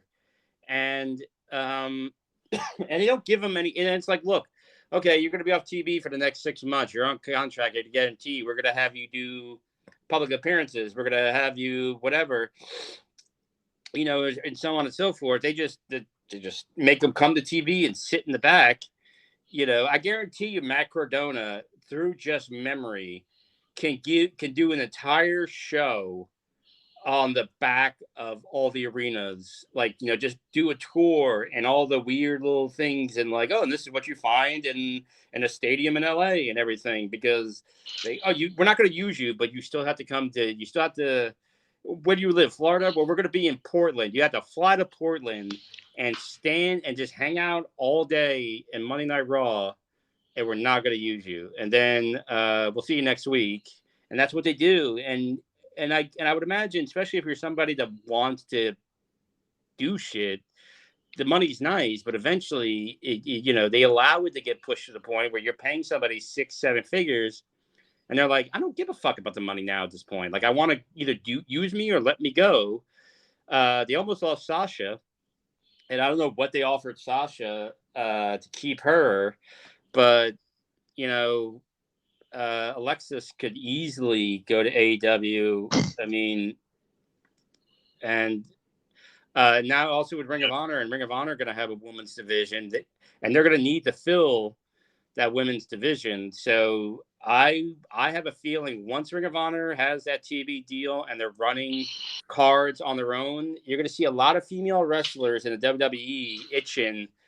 Because, you know, if I'm in the WWE and I'm not getting used and I'm not being, you know, I'm being given stupid shit to work with, and it's like, well, I can still make good money and actually be on TV and work in the ring and build up my paycheck at Ring of Honor, or I continue to stay here and watch the best years of my career dwindle away in catering, you know? And again, the same thing. Like, I don't want to, if somebody wanted to sign me tomorrow, I've said this before, like, if a company wanted to sign me tomorrow, I'd be like, okay, so I'm not so much concerned about my rate. I can always build on that through work and everything. It's like, how much are you gonna use me? Like, how many times a month are you gonna book me for scenes? If it's the right number, then I will happily sign, and I will give you my 100% undivided attention, and I'll never look back. If you're gonna sign me and use me once, twice a month, it's like, no, thank you, because I don't want to sit on my hands that long.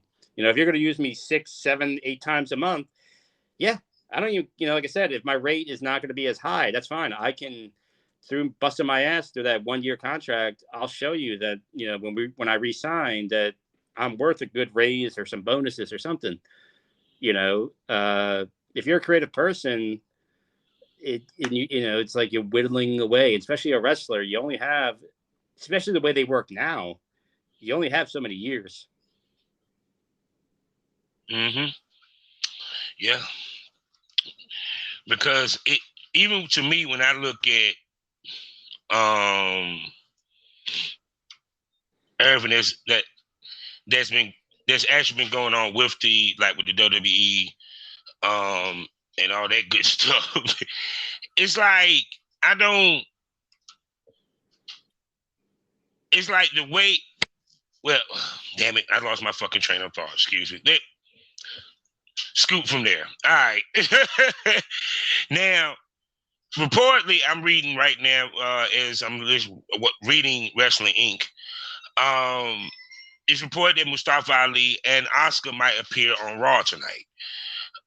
As we're recording this, because we haven't seen Raw yet. So, I took them long enough to bring Oscar back, which I'm pretty sure that now they're going to build her up to possibly what's coming up, SummerSlam, to probably face Bianca at SummerSlam. I don't know. I mean, and then that's another one that Oscar was killing it. And then, you know, and again, I get that people, you know, you gotta, you know, you're in the main, you have a main event run, and then you gotta cool off a little bit. But I mean, when you see Oscar, ever since she's been in the main roster, she's lost so much speed. Oscar's another one that I think if she left the WWE tomorrow, I could see her Ring of Honor just setting, you know, with a whole new list of opponents and everything, and the way and that presence and that badassness that she has, she can, you know, I mean, oh, her and Jordan Grace, forget about it. It's one of those things. It's like I don't know. There's several wrestlers. Her, Balor, Shinsuke, yeah, Ricochet. Oh, there's somebody else, and I'm blanking on. Actually, Rhea. I mean, because they just keep not really doing anything with her. That they may not be able to get their release, but if they let their contract run out, I would just let it run out because there are now greener pastures with New Japan, Ring of Honor, and AEW where and again, you're not getting any younger, and also the way because you do think about it. A lot of wrestlers had 30-year careers, or would go even well into their late 50s, and now they're getting in younger, but they're retiring or they're always injured. Like Will Ospreay is still really young, and there was a period where he just there was a question to whether or not he'd ever come back, and I think he's changed his style a little bit. Like the way some of the stuff these guys do, their careers are getting shortened, and it seems like wrestlers get injured a lot more. Nero doesn't even do a lot of crazy shit, but I mean, it's just kind of some of the stuff I see these guys taking the bumps and everything, and it's like I would not. I'd be like, you're not doing that to me. Like you want to, No, seriously, I'm being serious. Like you're not doing that to me because, and again, it's even people at the top of the game, like that misfire between Becky Lynch and Bianca Belair, and it's like you are Becky fucking Lynch. There is no reason why that. I mean, shit happens, but there is no reason why it should have happened that bad that you almost broke her nose or her cheekbone in the middle of a WrestleMania match. If there's shit that you don't know how to do, or if you're feeling for whatever reason a little tired, a little fatigued, or whatever, don't do it. Don't do it because you're gonna hurt somebody. You're gonna hurt yourself. If the fans want to grumble because they didn't get to see a certain move, let them fucking grumble. Yeah, pretty much. So, like I said with WWE, let's see what else has been going on with that. Well, damn, we forgot to talk about Mustafa Ali because he actually, well, his release. Well, they finally let him go? No, he wanted his release, but Mustafa, what's the thing I'm looking for? With Mustafa, the problem with Mustafa, I guess, was going on with him was that he was not very happy, and he wanted his release from the company. They never granted it. So suppose he's supposed to be coming back to TV, which I really doubt is for him to get a big push of some kind.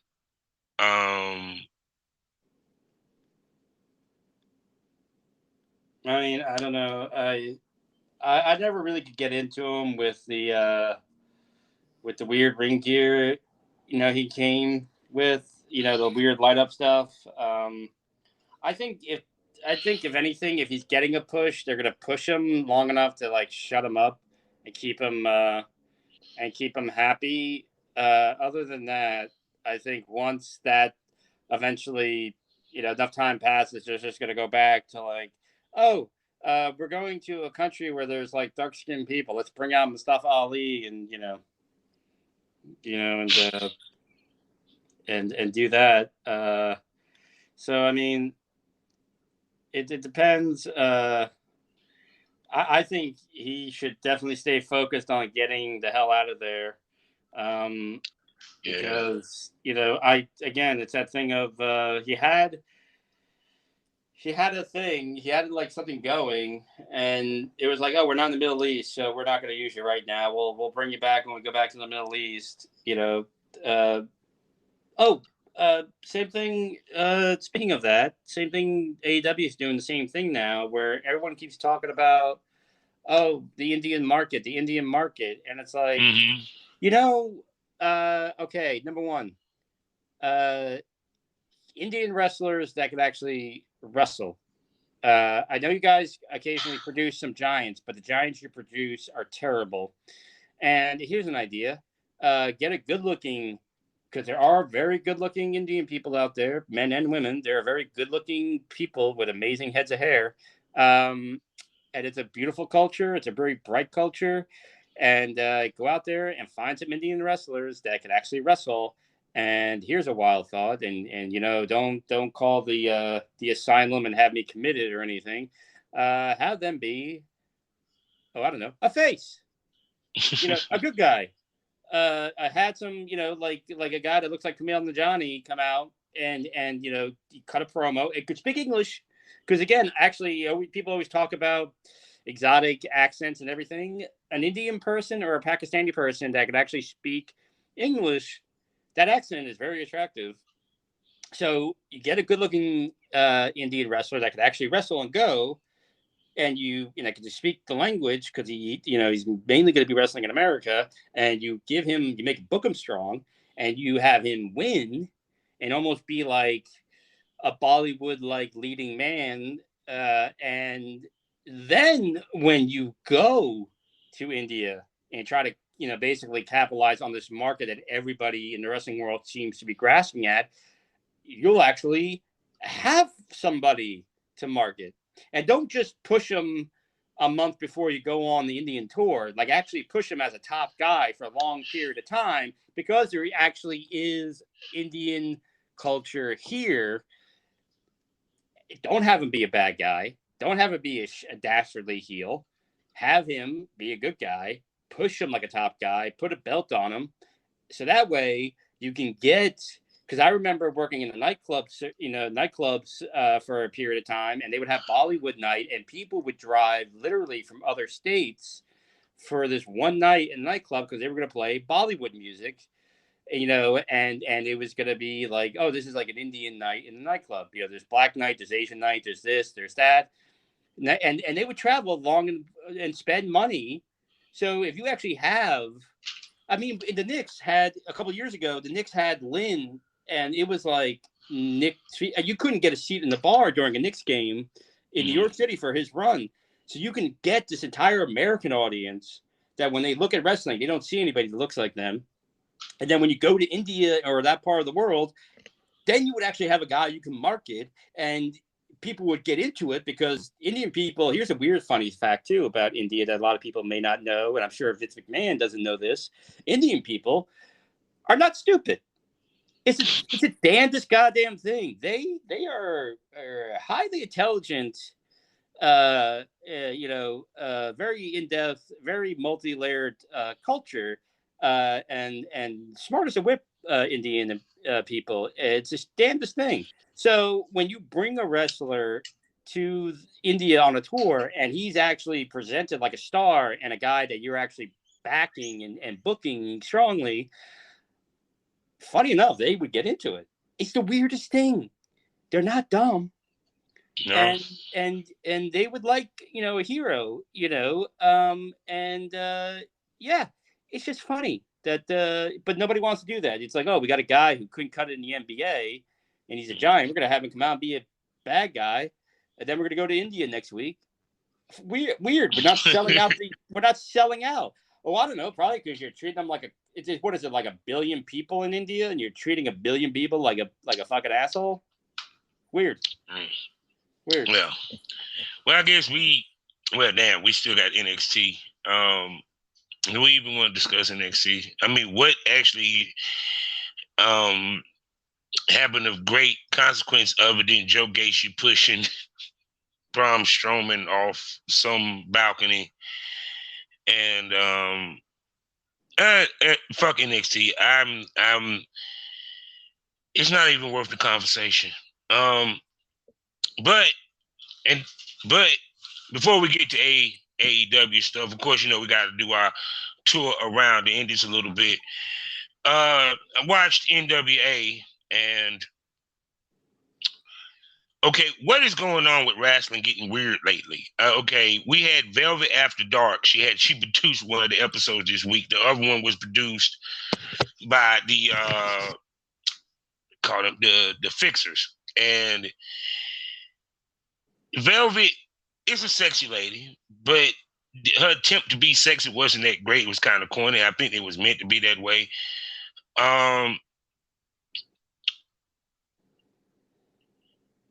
Really not much happened in the NWA too tough. I'm trying to think what all that fucking actually happened because I watched it. But but I know that the mascot named Zion, he had a match. And then there was a debut of some kind of damn it. See, I'm fucking terrible. I'm supposed to know this shit when it comes to NBA. But anyway, for what I saw, it wasn't the most, how can I put this, memorable episode. Because normally, you know me, if I watched it, I could have told you what happened left to right. But it was kind of like, so I don't know what happened with wrestling. So NWA wasn't popping this week. ICW, I watched it. ICW never disappoints. This week, they furthered the storyline with the Manifesto versus with their match coming up with Daz Black, Luke Cairo, and one of my favorites, the El Capitan, Leighton Buzzard, or what have you. Also, the title hunt going on between BT Gunn and Kaz Evans, which was an interesting storyline because they had Kaz Evans had a match against one of BT Gunn's best friends, and he got disqualified on purpose and was beating the living shot this dude with the chair until BT Gunn came into the ring. So, and like I said again, it's just funny how these overseas wrestling companies, like, their wrestling is better and their storylines is better.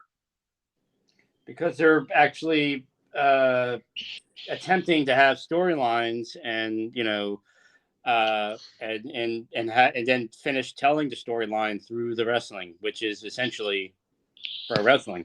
Mm-hmm. And that's the thing. It's like, I think two things have affected the American wrestling scene to varying degrees, in that the spot monkey thing, where it's like 57 high spots and everybody's kicking out everything, or the Japanese style where it's like we're going to stand toe to toe and hit each other and do these really intense moves, and it's just going to be, we're going to go in there and almost like MMA and just beat the shit out of each other, and there's going to be no real telling of a story, and then again do a bunch of finishers until the most ubiquitous one finally gets the pin.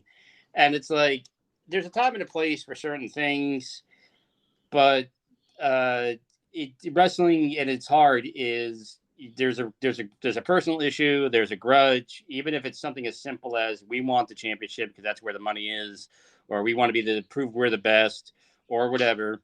And then you tell the story in the actions of the ring, you know, like the Midnight Express wouldn't do certain moves on TV because why would we? Also, if it was like a low show, if it was like, oh, it's 500 people here, we're not Bobby Eaton's not doing the knee off the top turnbuckle. We're not doing the Vegematic. We're not going to use the racket. You know, that kind of thing. There were certain big bumps. Jody Hamilton, the assassin, you know, big dude, and got bigger as his career went on, and it was kind of like a brawler, and, you know, and didn't really leave his feet. And then towards the end of a feud, or the big, you know, in a feud with Dusty or with the Kentuckians or something, he would do the Ray Stevens bump off in the turnbuckle, or he would do these ridiculous, like, just fly through the air because it had built up to doing that. And my thing is, I'm not shitting on the current wrestlers of today saying, oh, they're just a bunch of cosplayers or they're a bunch of backyard jerk-offs. It's more of, you're limiting yourself because you're filling up your bump card and you're not exalting your full creativity. You're not, you know, like, you're not setting yourself apart because everybody else is doing. I already seen this match 4 times on the same card. There's nothing you're going to do that's going to wow me. That's why when Danielson goes out there, or, you know, Hook, or even Danhausen with his thing, it was different. Danhausen actually is a great example. He developed a new gimmick, and then he still wrestles, but he wrestles the way you would imagine Danhausen wrestles. Yeah. And even, you know, even when somebody kicks out, he does the what? Hey, that, oh, that's, you know, like, what do you mean true? That's very evil. It's you know, no, it's not very good. It's not very evil. It's and or better yet, like even when he did comedy, it made sense because he there was a scene in one of the beginning matches when he got signed to Ring of Honor. He was under the ring and he popped his head out. And he looked in the wrong direction. Then he turned around, and there was his opponent, and he just went, ah! And the guy went to go kick him, and he dropped down, and the guy missed. Yeah. And he took a pratfall, and then he got out. But then he didn't, Danhausen was on him and wrestling. But it was funny because you could see Danhausen pop his little head up and go, ah! And that's the thing. Like Wheeler Yuta, now that he's got like big boy pants. That was a big thing. Like he came out in actual like big boy pants this week, and he wrestles like a different style, and he's selling a thing. Like I can relate to Wheeler Yuta because I'm here. I want to be here, and I want to be considered like this, and I'm going through the same thing. So when I watch Wheeler Yuta now, everything he does in the ring is presenting the fact that I want to be at the top of the heap. I'm now the Pure Wrestling ROH champion, and I'm going to build it, and that is wrestling. And it's disappointing. I'm not going to insult wrestling, but it's disappointing because you guys could do this. You need to just slow down and do it, I mean, and again, it's like, okay, you can do a bunch of moves. Delightful. Absolutely delightful, it's like so. And while on YouTube this week, I ran across, which I'm going to send you the link later on today, and we're going to probably discuss it a little bit. A wrestling promotion is actually coming my way to Raleigh, and it's called, Deadlock Pro Wrestling, DPW. And I watched JTG go against their champion. God, I forgot his fucking name. I had it at the tip of my fucking tongue. Hold on. I'm about to look this shit fuck up. It's because I just had it. And he's a big dude and can move or whatever. And also the match that led into it had a guy that I saw on MLW, Calvin Tankman, which he looked, actually, I think this is one of his best matches I've seen him have. And he had pretty decent matches here and there, but this one was like way better than that. So I'm going to send you the link for that. And y'all check it out. It's DPW. Y'all can Google it. Go on YouTube. They're a local promotion this way. And they're doing some, they're doing some shit that's impressive. Because their match was very good. They even had Lance Dorado showed up on the show. So, and they have big names that come through there. And it's just funny how I sit back and look at that even this day and time, how much the North Carolina territory is still hot. That how many wrestlers come through here. You know what I'm saying? It's kind of crazy what have you. So, which shouldn't be a surprise because, I mean, it's always been that way. Just like when I think about Tennessee or even California, how hot the California indie scene is, or even in the Midwest, because like one of the top companies is AEW that be traveling. So, but y'all check out DPW. Now, since you've been wanting to bring up AEW and you've been talking about Wheeler Yuta, who I'm actually loving too, even like the new look with the tights, and he done lost them damn corky ass pants. I'm liking this Blackpool Fight Club. I just think that they need one more person, and the person I think they need, he needs to get the fuck away from the Jericho bunch. Yeah, I don't like the Jericho thing. Like I said, Garcia doesn't need like the whole I'm a sports entertainer. It's like, dude, you're ruining what could be a really good gimmick. Stop talking. Just stop talking.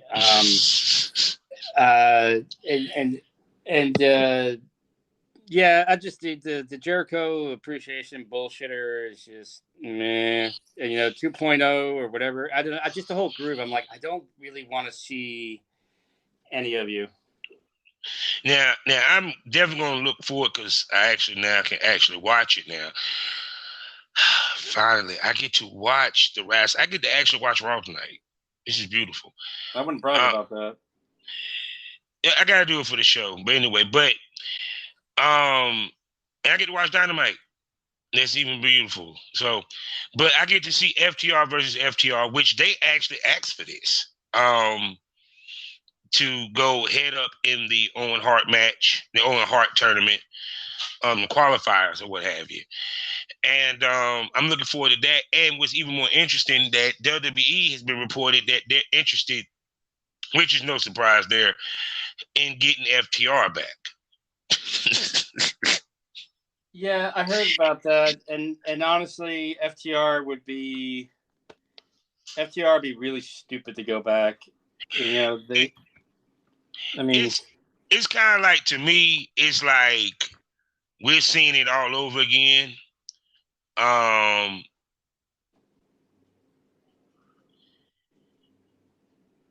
What's what I'm looking for? Okay, it's like this. Vince is smelling that a lot of motherfuckers' contracts gonna be coming up in the next 2 years. So using Cody, and he wants to get another motherfucker from AEW. Okay, it's not gonna be a Janela, and it ain't gonna be a Big Swole. People, trust me. He's not gonna. No. He wants a big fish.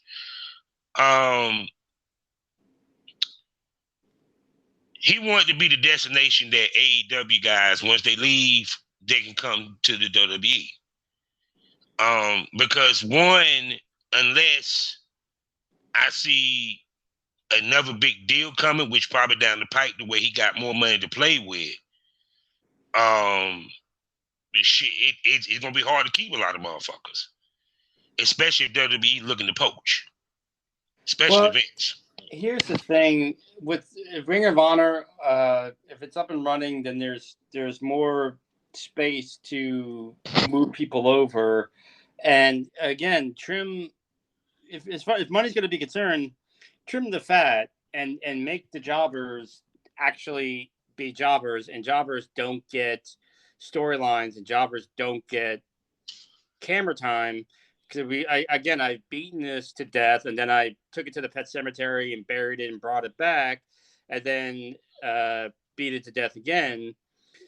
The like again, George Goulas gang and all this, with George Julius and all this other shit. It's like there's a lot of stuff on AEW that really, it's like you need to just trim the fat and get the guys that can make you money on TV and give them something to do. You're gonna have Ring of Honor coming up, and you could do that. And now the guys have the option of working with like possibly New Japan and other companies. And so I would think get Ring of Honor up and running. And again, if you want to look, the WWE has proven time and again that they just want people sometimes just so other people can't have them. So if you want to go there and take the gamble, that's on you. I have never been offered that kind of money, so I'm not going to sit here and lie and go, I would. It's like, hey, And the fact that I have not seen him do the tag team division or the tag teams right. The only ones that I've seen that then let's see. New Day and the Usos. Them the only tag teams that I've seen that they really pumped and pushed and promoted. Well, that's the thing. Vince doesn't like tag wrestling, and there's no reason for him not to like it, because of all the people in the world he can afford to pay tag teams. With AEW, is Tony again needs to kind of take a little bit of Vince's dickishness and add it to his stew.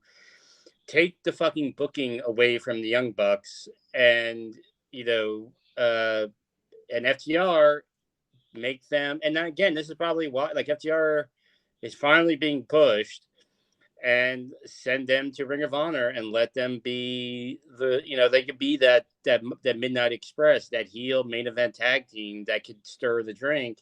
And then the Bucks can have AEW, and they can have the fucking Jurassic Express, and they can have fucking Private Party, and they can have Private Party Express, and the Acclaim could continue not to get any wins, and all the tag teams could be completely ineffectual, and the belts could just basically be glorified props. Because while the Bucks may be a good tag team, they're not good bookers. because there is no reason. There is none.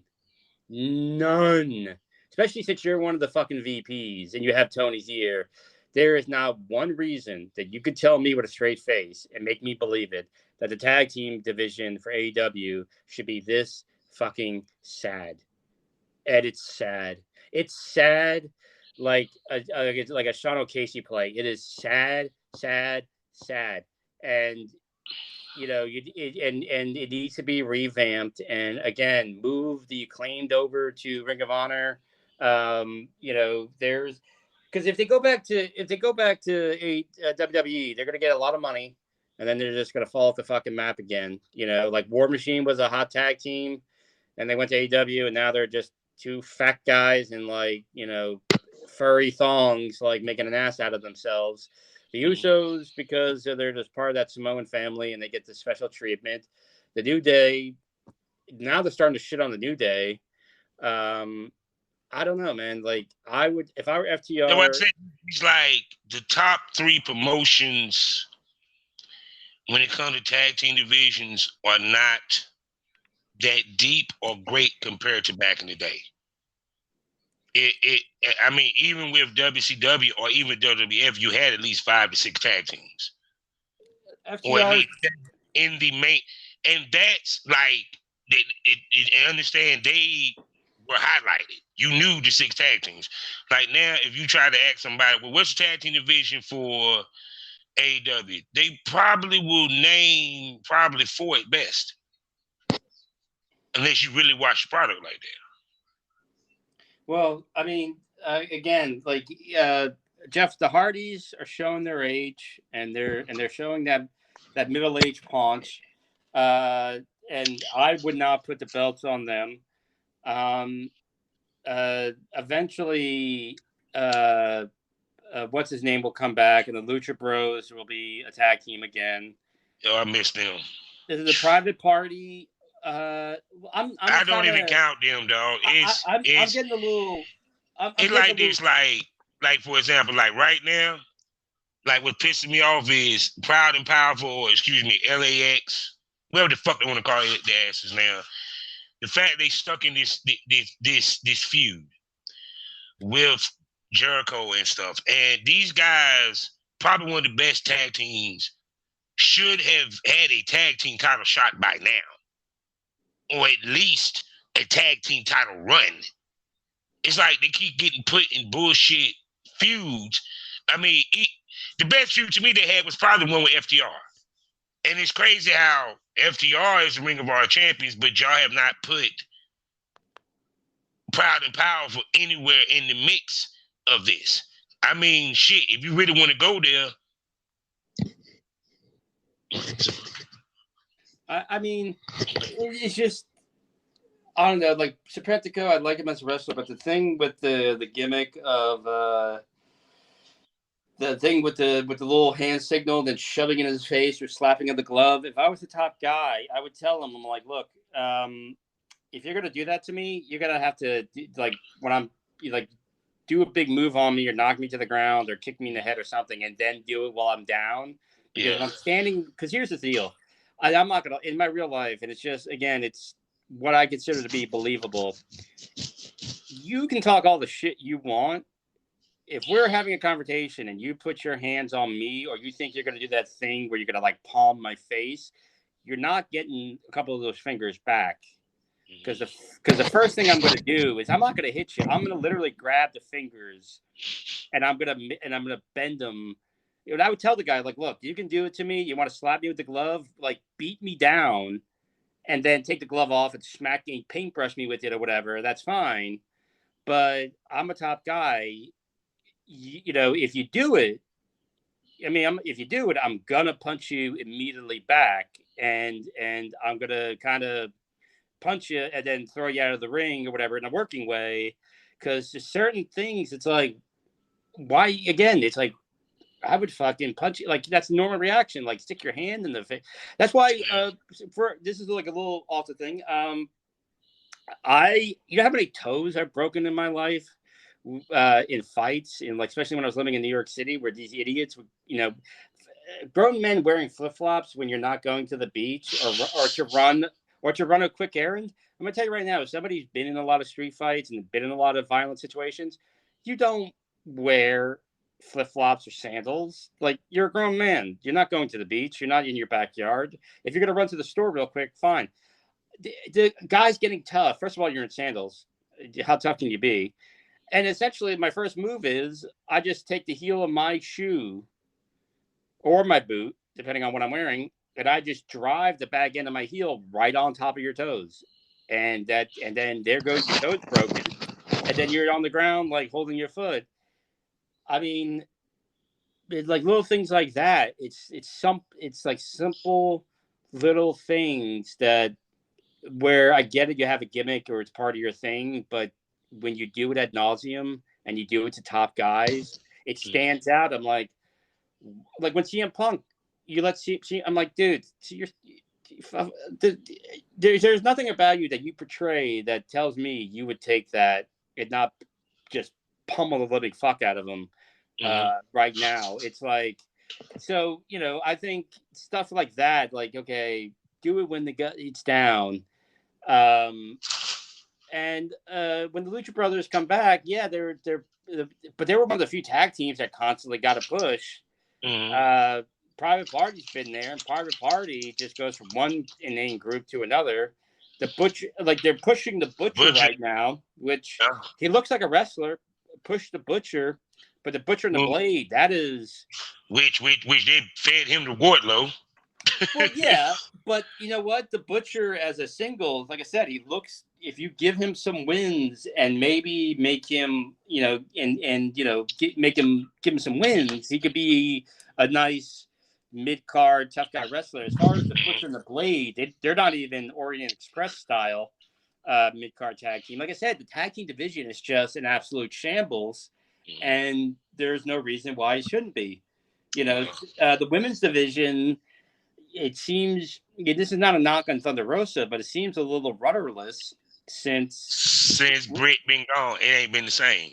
So you need to put one of the now. I think Britt should take the belt off of and she'd be the perfect. And talking about stars building. Okay, so now she's at 30-0, and she has her little baddie group. The match she had with Shafir, for what I saw. It wasn't that bad. It was a pretty good match. I mean, she's getting better each week, but now they done paired her with Red Velvet and Kara, so damn fine, Hogan. Which is funny to me because, like, with Red Velvet, okay, they got to explain they were just beefing like about a couple of months ago. Blood feud out this bitch. And now she with the crew. Now she a part of a crew. Come on, y'all got to make it make sense. Y'all got to make it make sense. Well, again, and that's the thing. It's and people like defend it. People, they're like, oh no, it makes sense. I'm like, no, it doesn't, because, and again, she's slightly improving every week, but not at the rate that she needs to be. No, because she ain't gonna get the match. And she needs to, and she's wrestling girls, or not girls, but she's wrestling women that aren't exactly masterful workers in their own right. So the perfect person to take the belt off her would be Britt, and then let her continue to, like, keep her with the Baddie Club, let her do the thing. But, like, I just, again, that belt, it's becoming an albatross on her. And it's not helping, and you're not doing, and you just made that new title, and it's not really. I fast forwarded through I kind of stopped a couple of points, but because the girl that, I don't think it was a good match, because, like, the girl that's supposedly is supposed to be this, like, jiu-jitsu badass looked awkward and slow, and she and Cargill is kind of awkward and slow, and then 1 minute is completely selling, and then next nanosecond flying through the air delivering a kick, and her finisher to me is not devastating enough to warrant, I mean, I think it's nice to see that once she hits it, no one kicks out, so when it does happen, it will actually help people get over. I just I don't know, man. Like, again, I'm not saying get rid of her. I'm not saying don't push her. I'm saying get the belt off her. Get her away from that record. Let the thing with the little baddie bitch, whatever club thing. There's some potential with that. But you know, it just a lot of the title pictures are just kind of. It's at this point, it's like why do you have belts? It's drifting along till we get to like a big name to go for the belt, basically. Well, yeah, and Britt, because I haven't seen no mainstream name come after Jay Cargill, and then on top of that, like I said, even with Thunder Rosa, even though I was happy she got the belt, it's kind of like it's the title reign is not as strong as compared to Britt. Now maybe because it was Britt, you know, and maybe because it's like to me, heels, you should be able to make a heel champion run just as good as a face championship run. Well, also, it's like a lot of these wrestling promotions. Come think about it, hold on. Let's hold that thought. We're about to take a commercial break, and we'll be right back. Okay? Hey, do you enjoy the pro wrestling punditry that we're giving you on Pilgrim on Wrestling? Well, guess what? You can get some extra pro wrestling punditry, as well as a deeper dive into pro wrestling. I'm talking about Pro Wrestling Smoke, a premium podcast on the premium smoke room on the lounge for $4.99 a month. One of 5 podcasts that you get to enjoy, and I'm talking about weekly.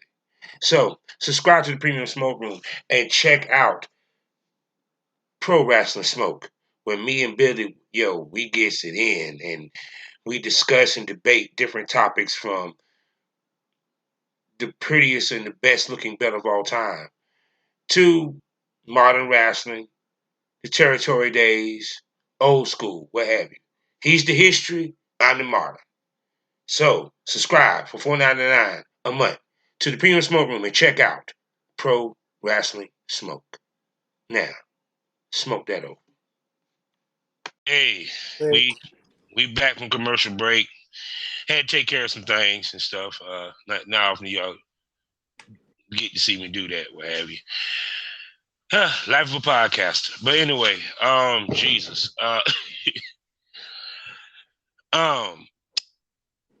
Well, where were we? Actually, we were. I forget. We were. No, we were talking about the women's division. It's like. Oh yeah, no.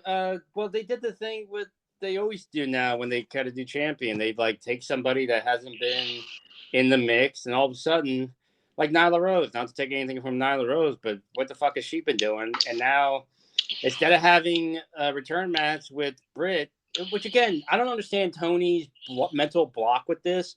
If I lose my belt, motherfucker, I'm coming back for it. I want a rematch. But no, Nyla Rose, and with Vicky Guerrero, who does nothing for Nyla, all of a sudden comes out of the woodwork, and now she's having a feud. And it's like, no, you have a rematch with the ex-champion, and then if you want Nyla to be the next challenger for the weeks leading up, have Nyla, I don't know, win some fucking matches, cause some chaos, be hurting people. Fucking legit Layla Hirsch has more of a right to have a tag or have a title match against Thunder Rosa because she's been, out there every week getting wins and like cheating and being a little dastardly heel. They did this with Adam. They did it with the Rhinestone Cowboy. They did it with they just now they're doing it with Thunder Rosa. It's like, yeah, I get it. You got these guys sitting in the back, but that's the problem. They've been sitting in the back. I don't understand how you go from the end of the line to all of a sudden up front. It's a weird block that Tony has with his booking that makes no sense. But again, he's the boss of bosses, so he can, I mean, Well, I like would I probably said, get fired. I kind of trust him a little bit more because sometimes it looks so fucking weird, but then when it gets to the final crescendo of what he's talking about, it's kind of like, okay, now it kind of makes sense to a certain extent. But like I said, I mean, to me, but that's when it comes to certain parts of the wrestling. You feel what I'm coming from? When it comes to women division, it's a little bit different though. Like I said, he got it right with Britt Baker, but I really question. I really question how they doing the women's division. So and there ain't really much else to this. Well, we already discussed Blackpool.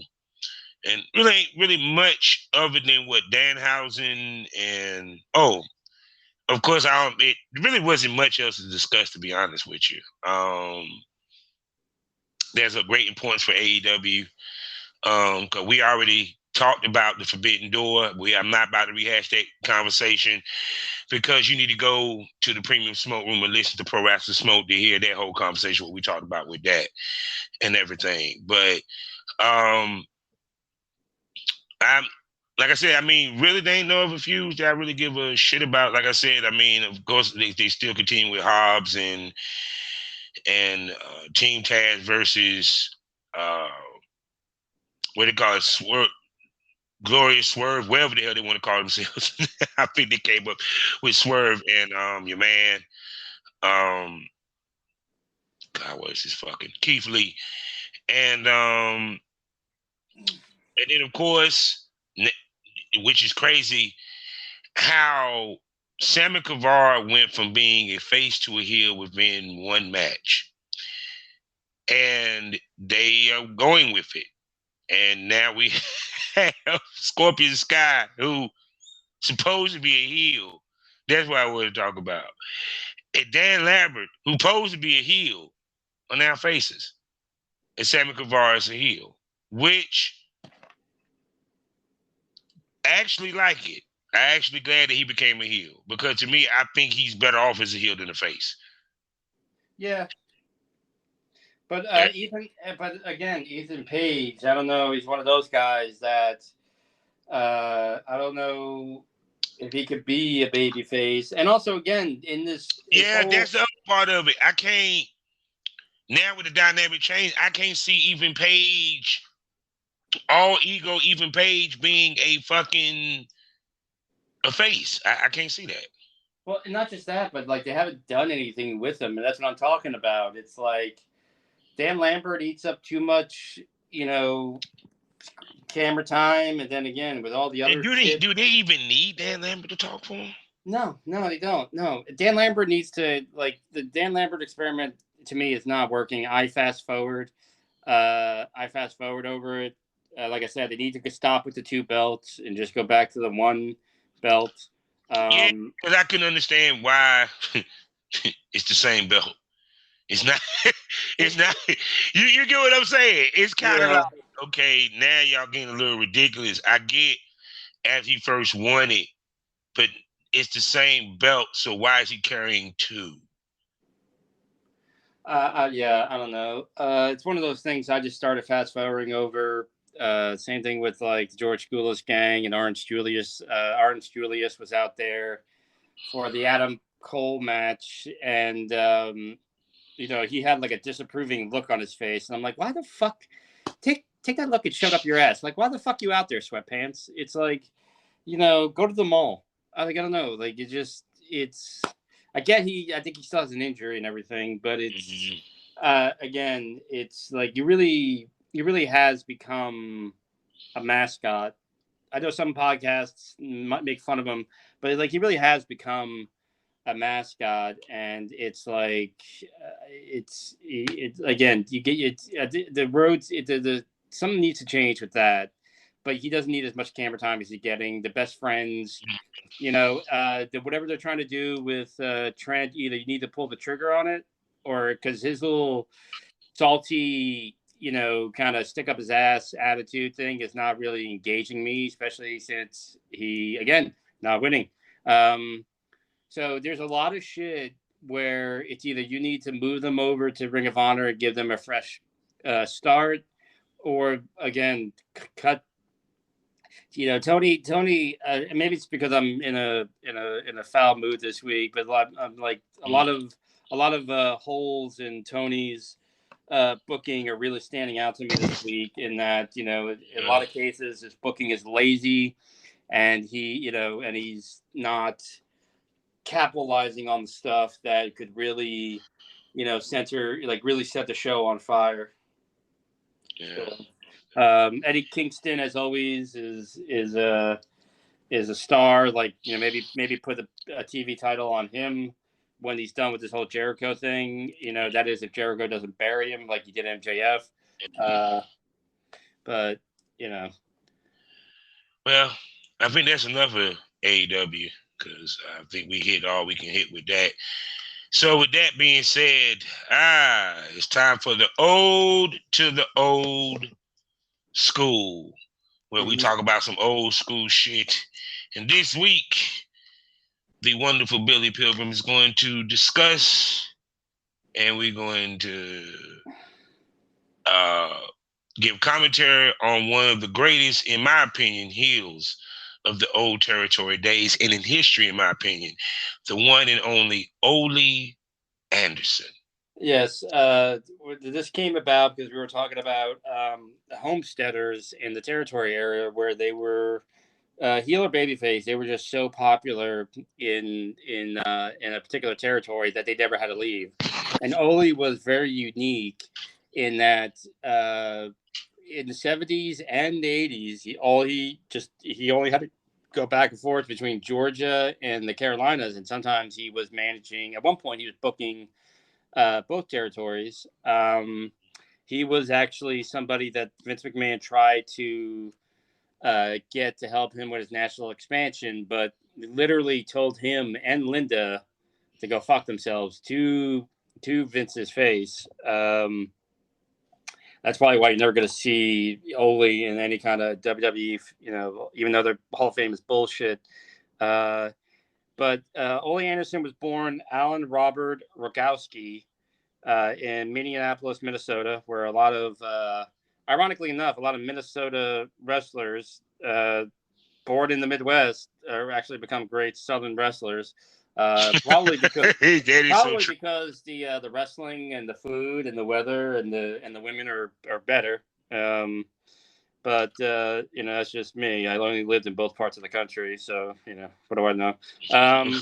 But he was trained by Vern Gagne and Dick the Bruiser, two famous Midwestern legends. And he was an accomplished high school and collegiate wrestler, play football. And the funny thing is, reading this book, which, it's really an interesting, a really good read. I highly recommend it. It's called Inside Out by Ole Anderson with Scott Teal, How Corporate America Destroyed Professional Wrestling. Ole fully admits from the get and stops the book several times and goes, like, I'm an asshole.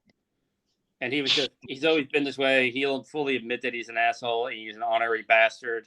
And it's one of the rare occasions, because normally the nicest guys make the best heels. And, for the first year, he wrestled for the AWA and was actually supposed to be on the ring crew with a very young Baron von Raschke and a very young Blackjack Mulligan. But from the get-go, had very high opinions of himself and absolutely refused. So right from the beginning, did not ingratiate himself with a lot of wrestlers. He makes comment in the book that this probably led to the ongoing grudge between him and Blackjack Mulligan that kind of lasted all the way, I think, until like the end when Mulligan passed away. Because usually when a new wrestler comes in, somebody that was on the ring crew gets kind of bumped up to not having to be, and Gene and Ole was fully prepared to like walk away and quit and not do it. So he did not wind up being on the ring crew. But in 1968 he went down to the Carolinas where he hooked up with Lars Anderson and Gene Anderson, the Anderson brothers. Apparently, the name Ole is a play on words with a toxic shrub, Olander, and so that's why Ole is not a real name. But apparently it was a play on, and if you're ever going to name somebody after a poisonous bush, I think Ole Anderson would be the guy to do it. And basically, he was brought in as an Anderson and kayfabe brothers of Gene and Lars. Now, I'm going to ask you this. Why did wrestling promoters do that? Do what? Like kayfabe brothers.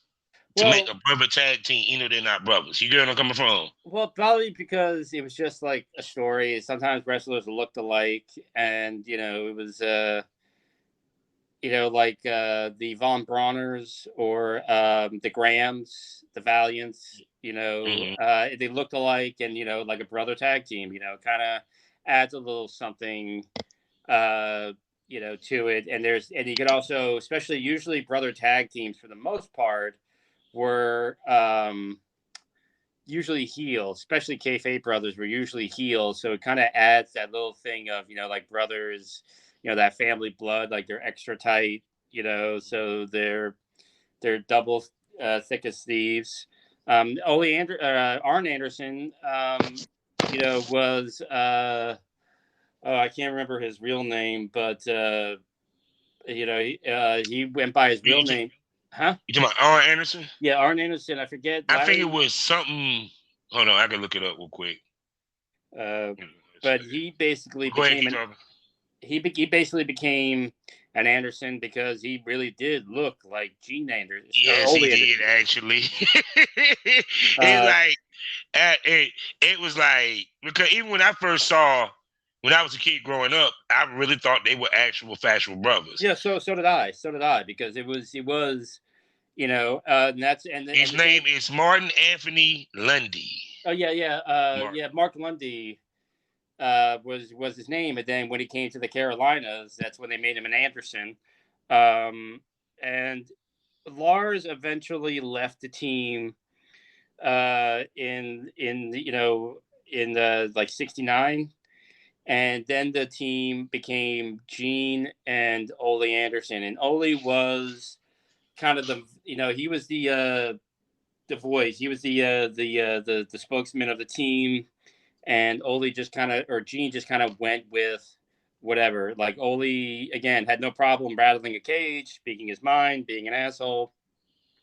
But, he basically, Gene apparently just was a founding father of no fucks to give. He just, he's like, if Ole was going to kind of shake down a promoter or stir a little trouble, he would, to his credit, he would go, look, this could cost us our job. And Gene would just be like, hey, I mean, whatever, do whatever you got to do. They were kind of, most tag teams usually kind of bond to become friends. They were basically the staple of the Carolina tag division for majority of the 70s. They worked with if you were a top babyface team, you came through the Carolinas in the 70s. You went up against the Minnesota Wrecking Crew, and basically it was then from the remainder of his career, despite the occasional like trip to Japan or maybe like a quick toward Florida, Ole spent the remainder of his career between the Jim Crockett Promotions and Georgia Championship Wrestling. Now, I'm going to tell you also, too, no one ever talks about the iconic wrestling boots. Oh, yeah, I was just about to say that. Yeah. Yeah, I never heard the story of why they used those boots. Because it was kind of like, at one point, even Arn was wearing those type boots, especially when he had the tag matches. Then when he did the solo matches, that's when he wore the other type boots. Yeah, because I believe, I forget what football team it is, but it's the colors of a Minnesota college football team. The Gophers. Yeah. And I like those boots, and I think I've actually seen FTR break them out. Rocker. Get them shit, because they look like Iron Man. Yeah. They look like the Iron Man boots. and they became synonymous with them boots because that's how I knew who they were. You know, period. Because I never got the chance to see Lars. I saw Gene. Yeah, well, Lars kind of became, he would kind of come in and out, and he always usually would feud with Ole. Like it was Gene and Ole as the Andersons throughout the 70s and the early part of the 80s, and Lars kind of became almost like a babyface type deal. And again, he would go back and forth between Georgia Championship Wrestling and uh, and the Crockett promotion, and also had like several singles runs. One of his biggest rivals was Thunderbolt Patterson, Mm-hmm. and that was like an ongoing feud. And Gene eventually retired in the early 80s, I believe. He retired in Gene Anderson retired in 1985, but the tag team kind of, in the late 80s, in the early 80s, the tag team kind of went their own way, and Ole formed a pretty successful tag team with Ivan Koloff. He had brutal feuds with Mr. Wrestling 2 and Dusty Rhodes, and actually it was his ongoing feud with Dusty Rhodes, which led to something that we talked about several times on this show, and it is actually probably the greatest storyline, in my opinion, in wrestling history, where Ole actually turned face for a period of time. And he did it for a fucking year. It was longer than a year. It was like, I think it was roughly 18 months, almost 2 years. And it was in Georgia Championship Wrestling where this happened. And essentially, he teamed with Stan Hansen. He teamed with Tommy Rich, and and basically kept his distance from Dusty. And the main foils that eventually brought the plan together were the Assassins, who were another legendary tag team in the Carolinas and Georgia Championship Wrestling. That was always beef with Dusty. Yeah, and then finally, basically Ole bid his time to the point where, basically, I'm getting ahead of myself. So there was a famous cage match with the Assassins, Dusty Rhodes and Ole Anderson, and there was two enforcers in the ring. There was for some reason, Ivan Koloff was like an in-ring enforcer, and then Gene Anderson, who I'm sure was under the auspice of, I'm going to call it down the middle, and I'm going to defend my brother if everybody gets out of line. Mm-hmm. And essentially, the second that Dusty tagged in Ole, he turned around and attacked Dusty. And if you watch the footage, you see the Assassins just looking at each other, shrugging their shoulders, going, what the hell? Ivan Koloff is sitting there staring at it like, what the hell is going on with this? Because, Ole, again, apparently turned his back on all his friends, had feuds with Ivan Koloff and all these guys. And then they all just kind of jumped in. Gene Anderson, so now Dusty Rhodes is stuck in the cage with Gene Anderson, Ole Anderson, Ivan Koloff, and the Assassins. And basically, it caused a small riot. If you watch the footage, you could see wrestlers and fans trying to climb up on the cage to get in there to save Dusty. And one of the on the next episode of Georgia Championship Wrestling, Ole unveiled his entire long plan and basically how Gene Anderson had to leave because he couldn't watch his brother do this, and how he he would team with Tommy Rich and team with Stan Hansen, and how he would have to ride with these guys and pretend to like them and be a goody two shoes and just slowly but surely gain the trust of other wrestlers while steering clear of Dusty, until eventually, when the feud with the Assassins got so heated that he didn't have to ask Ole or Dusty to be his partner. Dusty asked him. And that's when, and even then, the first match with the Assassins, they were like a real tag team, and they really fought. And then there was like, you know, some shenanigans and like, you know, some dastardly doings. Then there was like another match where there was, you know, there's no, you know, the Assassins kept doing the heel thing of either trying to get disqualified or cheating. And then finally, you know, Ole was like, well, what about a cage? That way they can't run and they can't get away.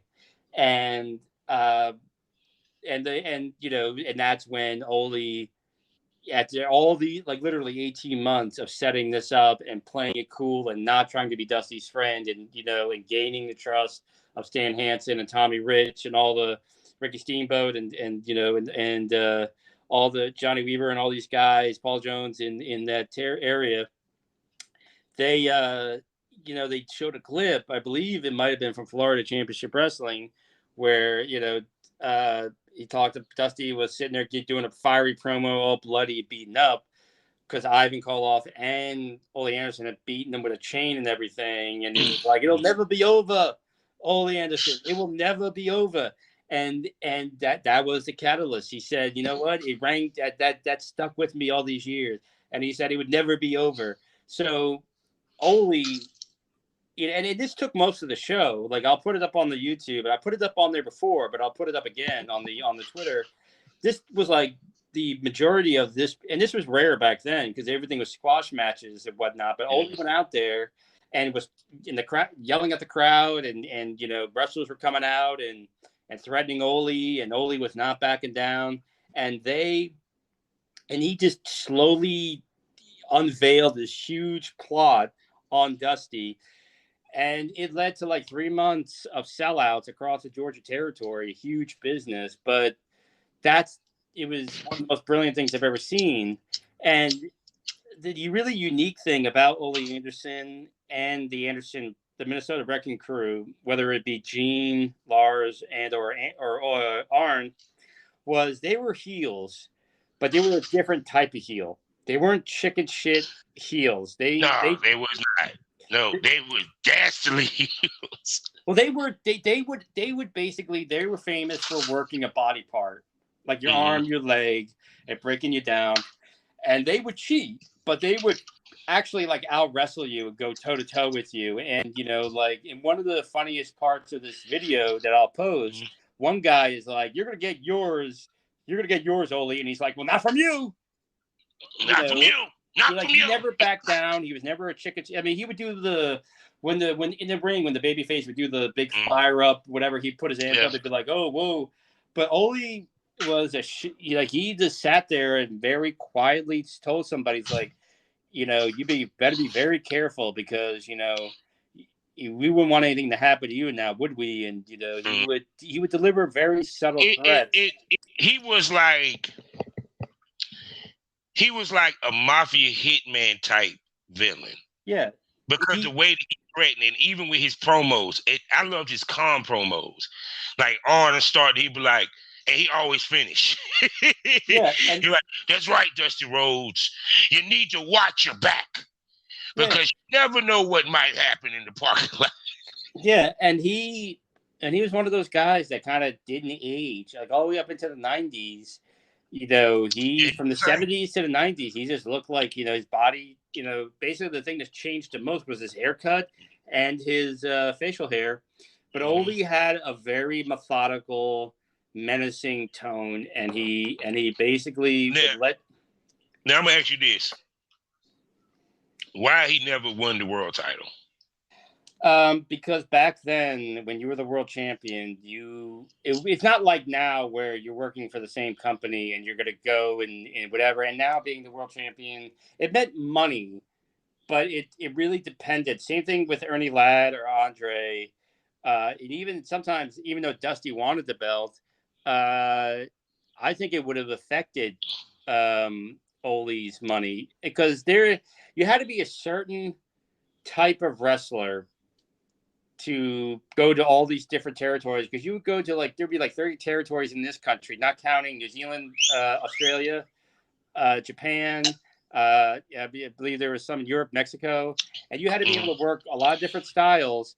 And Ole was never flashy. Ole spoke very quietly with menace. He was a very vicious heel, very methodical, and he made so much money between the Crockett promotion in the Carolinas and Georgia Championship Wrestling, and he was also a booker, and at one time booker for both territories.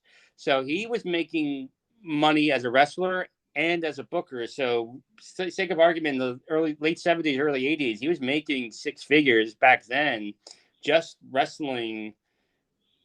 Basically, what is it? They had the Carolinas and they had West Virginia, Georgia. South Virginia, part of Baltimore, and then there was Georgia. So for like 5 states, he didn't really have to go too far. Not the time for what I understand from Georgia Championship Wrestling. And and that was the thing. So you could make good money, but he would have been away from a territory where he was the perfect heel. People never got tired of hating him. He was figured in.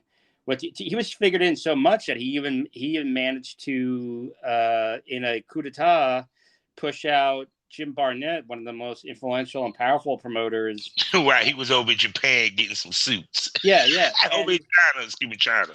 Yeah, so I mean, that was the thing about being a homesteader. So some guy like Ric Flair loved being the world champion, and he had that style that he could work with anybody and make them look good, and he had the promo.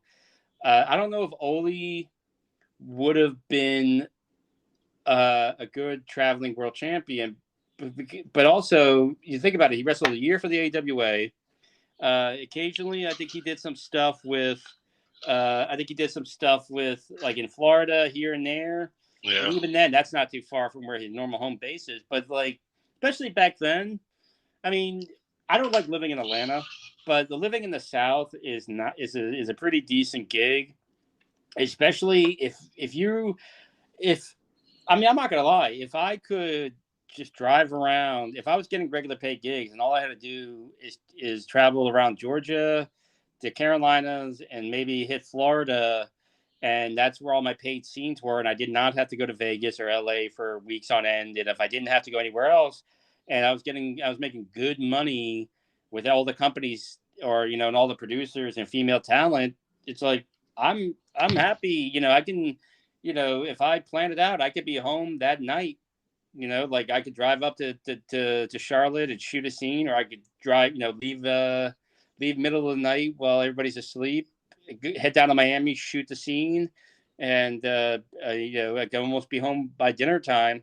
I'd be like, hey, all I got to do is ride down to Florida and occasionally hit the Carolinas and here, and I could fuck who I want, and I don't have to like deal with Vegas or so on.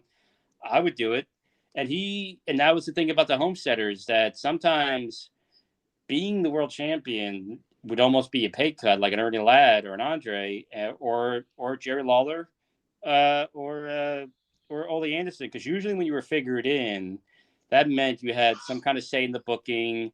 You were never too far from the main event, and you had a staying power.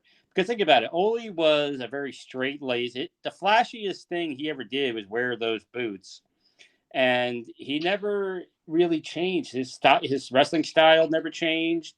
His methodical. Even when he was a babyface, basically he was Ole Anderson, but he had that history, and he was the perfect heel for that territory, and he had a style that was unique, and the fans accepted. So, and he also had like other business interests. He had like a timber yard. He had like other side businesses. But Ole was very good and smart with his money, to the point where towards the end of his career, he didn't want to be wrestling. That last run with the Horsemen in the early 90s, he was kind of ready to be done, and he kind of was over even just booking, because again, he had saved and made his money, and also had burned a lot of bridges. I think with the corporate America coming in, and Ole always just being kind of like a gruff, rough asshole. Mick Foley, Dom Dallas Page, a lot of wrestlers talk about how Ole, just didn't, if Ole didn't like you, then you were not long for that world. Actually, one thing Ole does not get credit for, he actually pretty much created and gave the gimmick to the Road Warriors when they came down in the early 80s. Ole Anderson, was like on a date night with his wife, and showed and then they saw these two big guys and essentially gave him the Road Warriors gimmick, and and the thing about Ole was that was really unique was people genuinely loved to hate him, like and and I've only heard him speak really fondly of Lord Alfred Hayes. Apparently, Lord Alfred Hayes was one of his true, genuine friends that that I heard Ole in a shoot interview speak fondly of, because he doesn't really have anything good to say about anybody. And again, he openly admits, "I'm a crotchety asshole. I'm a miserable son of a bitch." But uh, he just knew how to book. He knew how to draw money, and he knew how to get over. And yeah, he was the quintessential heel, and he could do singles. He could thrive in tag. There was a time where when he was one of his first runs in the feud with Thunderbolt Patterson. We're talking about the South in the '70s. He was worried that they would cheer him and boo Thunderbolt because it being the South. But believe it or not, they were. He was surprised because he was that perfect at being a heel that they kill the Swede. Fuck him. Get him, Thunderbolt. And and and that's the other thing too. Thunderbolt Patterson was a good talker and he had charisma, but he was a terrible, terrible worker. And I think a lot of the success. Yeah, I think Ole, he was crazy from what I remember. He carried that feud. And then again, he'd been in the business now almost 20 years, and then happened upon the Four Horsemen, and was a part of that whole gimmick. But again, a little bit of real life bled into the fallout. My favorite Horseman is the original Four Horsemen. I know a lot of people like the Barry Windham version, but I didn't like it. I kind of like were on because you had the two established singles and the established tag team. Yeah, but Ole again at this point. Now we're getting into what is it, like 85, 86 when the Four Horsemen yeah, 86. So now we're talking like, he had been, he made his debut in 1967. He's like almost been 20 years in the business. And again, we're talking about a guy who was able to homestead between two territories that were right next to each other. He making booking money. He was always a headliner. And remember, until Wahoo came in '75, it was a tag team territory, the Carolinas, and the Anderson brothers were tag team wrestling. And even then, after '75, when you had this influx of young guys and it became a bigger singles territory, they still they had great tag team feuds with Flair and Valentine, and they were still, basically a fixture in that tag division. So they were making main event, top of the card money for the majority of his career, pretty much. And booking, and also being, when he was in singles, he was wrestling Dusty Rhodes and Mr. Wrestling and Tommy Rich and, and Paul Jones, all the big names, Wahoo McDaniel, all the big names of the day. So this is a guy who's been doing this 20 years. He had side businesses. He's been making money. He was very, I think, frugal. And, he had a son. And he basically was, and it's funny that how many times this has happened and become a storyline where his son is a wrestler and he wanted to go watch his son wrestle. Mm-hmm. So it was a legitimate thing. And again, Ole was kind of over at this point, even though he's part of the hottest thing. So that's kind of a little bit of reality. They kind of threw him out of the Horsemen because Ole was like, hey, I've been doing this 20 years. I can leave when I want to leave, and they did a little bit of a feud where Ole, for the second time in his career, kind of quote unquote was a fan favorite, but that didn't last too long. And then Ole was retired for a time, and then they brought him back because they were originally going to do, in the 1989-90, they were going to do a reformation of the Four Horsemen, and they screwed Tully. And he hadn't aged; he still looked the part. And him and Arn did another run, and they had some good matches with the Steiners and everything. But again, Ole was not Ole. Well, Ole's just like, hey, he's getting older and he's getting near his 50s and everything, and he was just like, again, when you he did it, he was successful. I'm sure he had a great time, but when you save your money, and that's the thing, when people don't save their money, it's like, oh, I got to keep, like the Sheik kept wrestling because he kind of didn't, blew his money. Yeah. Whereas Ole saved all his money, and it's like, I don't have to fucking have some 20-something-year-old Scott Steiner throw me across the ring on top of my head. I got fucking, I'm like a millionaire. And then he did some behind-the-scenes stuff and tried to do booking and what have you. Yeah. And, again, Ole's personality, I could be a cankerous fuck. As you could tell today, might be the most cankerous I've been on a show yet. But I can turn it off, or I could put it away in a situation where I have to be appropriate. Ole did not care. Like I said, he's probably the only wrestler in the history to stand there in front of Vince McMahon, look Vince McMahon's wife in her eyes and tell, like, fuck you, and get away with it.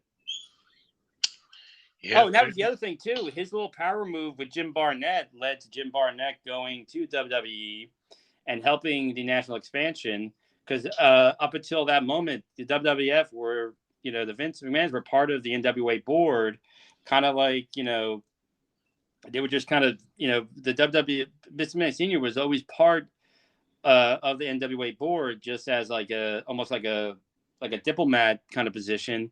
And it was after the whole ousting of Jim Barnett that Barnett and McMahon and his wife Linda all walked in and said, we're leaving NWA. And Ole, according to the story, lost his shit and was letting Vince know what he thought and where to go and how to get there, and be sure to put this in your ass before you get there, and the whole nine.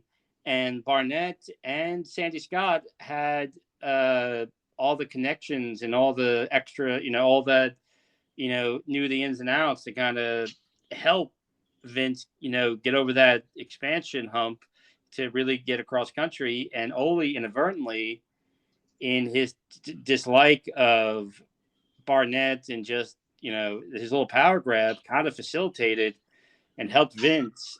Actually, because Vince, Barnett never would have went to Vince had Ole not ousted him when he was in China getting suits made. So, yeah, and that is Ole Anderson. So before we get off of this old school, this question I ask you: the Minnesota Red Crew is probably one of the greatest tag teams of all time. Why they don't get more roses than they're getting? The who? I'm sorry, you cut out. No, I said Minnesota Wrecking Crew, especially under that of one, which was the better version, Arn with Ole or Ole with Lars, and two, why they don't get more roses and more respect when it comes to one of the top tag teams in history? Because I think tag wrestling has kind of, again, with Vince trying to bury tag wrestling, I like I have some. You have to search for the Gene and Ole footage. I have the Jim Cornette Mid-Atlantic tapes. So I actually have, some matches with, and actually now that we're talking about it, I'll probably throw some of those DVDs in tonight because now I have an itch to watch them. I have a special place in my heart because when I started watching wrestling, it was Gene, it was Ole and Arn. But I also, like I said, to watch two guys that looked like wrestlers, like guys that weren't pretty, they're just head breakers, and watch them grind and work. See, the wrestling historianism is still, I believe, relatively new. Like, all these books are coming out, and people are discovering new stuff. I mean, doing research for this podcast, and I'm not a historian. I mean, I'm I guess you would call a wrestling researcher, but discovering that the first Black female world heavyweight champion was a Black lesbian, and that won the title in Japan in the 70s. A lot of wrestling history, some of it is lost to time because it was such a closed off secret society and no one really kept records or kept like memorabilia. As far as the fans, it depends on what kind of fan you are. If you're a WWE fan, then you're not going to really search out some of the older stuff or go too deep. I don't even know if they would go deep, into WWF, because even WWF doesn't really look into their own culture kind of sometimes. Like, they're almost like they're trying to bury their past in the 80s and the 70s, whereas the wrestling fans of today, it depends what kind of fan. I'm, fascinated by one, like how things were done and how things kind of became the way they are and developed, like how Ricky Dozan wrestled here, then eventually took wrestling to Japan, and how they just did a reverse of, instead of like the Americans were the big evil foreigners and he was the defending hero. I think that it was in the 70s, so you have to work a little harder. You're going to have to watch like basically like 35 millimeter film. I think maybe when Ole passes away, there'll be a renewed interest, or maybe somebody will do a book on the Minnesota Wrecking Crew. A lot of people want an Arn Anderson book because I've heard that they won. It's like, again, the same thing with the Assassins. The Assassins were a famous heel tag team. The Samoans from the 70s and 80s. And the Sheepherders. Sheepherders were a heel tag team for 40 years, and went all over the world and wrestled in every territory and won belts everywhere they went. It's a thing of, you have to kind of dig deeper than the 80s, because now we're talking about stuff that happened in the 70s. 70s and the 60s for the most part, too. And the stuff is there on YouTube. I mean, I found a lot of stuff from Florida and stuff from, Memphis and Continental. It's something you have to search out, and it's a completely different style. Like I said, the Andersons they would pick a body part and break your ass down. They were like I said, their boots were the flashiest part of them. They would come out and go, "We're going to fucking hurt you. You're pissing us off. You're in our way. We're going to hurt you, and we're going to put you in the hospital." And then they would go out there and fucking do that, and it's a different style, and it was a different way of doing things, and it was a different form of storytelling that maybe some newer fans can't get into or won't get into until maybe they get a little older. Because it was more methodical, because back then you did stuff on TV to get people to come to the house shows, and that's when you saw all the shit, because everything was about selling tickets. Now everything is on TV, and you'd be lucky if they go on tour to have a house show. Everything back then was about selling tickets. So, they would maybe jump a wrestler, they jumped, the Andersons jumped Ric Flair. And now if you want to see Greg Valentine and Ric Flair try to get the tag titles back from the Andersons, you got to go to Greensboro. You got to go to, Roanoke. You got to go to, Beckley, West Virginia, and so on. So that was the thing. You had to go to the house shows to see it. They didn't really air stuff on TV. True. So, yeah, people, that's pretty much the show, unless you want to talk about the breaking news, or do we care? I didn't know what's the breaking news. Nah, that Elon Musk bought Twitter. Oh, is it official now? He bought Twitter? Yeah, he bought Twitter. That's gonna be not good. I don't know what is gonna happen there. Yeah, a lot of people shitting bricks. What I'm seeing on Twitter. I'm like, well, guess what? That just means it had to be a new spot that takes off. I don't know. We'll see. I mean, I don't know. I don't know why people like him. Personally, I think he's a douchebag jerk off. But I don't even understand why he even wanted Twitter in the first place. I mean, for what he was describing was because he feels that they're not doing a good job and blah blah blah and blah blah blah. I'm like, okay, whatever.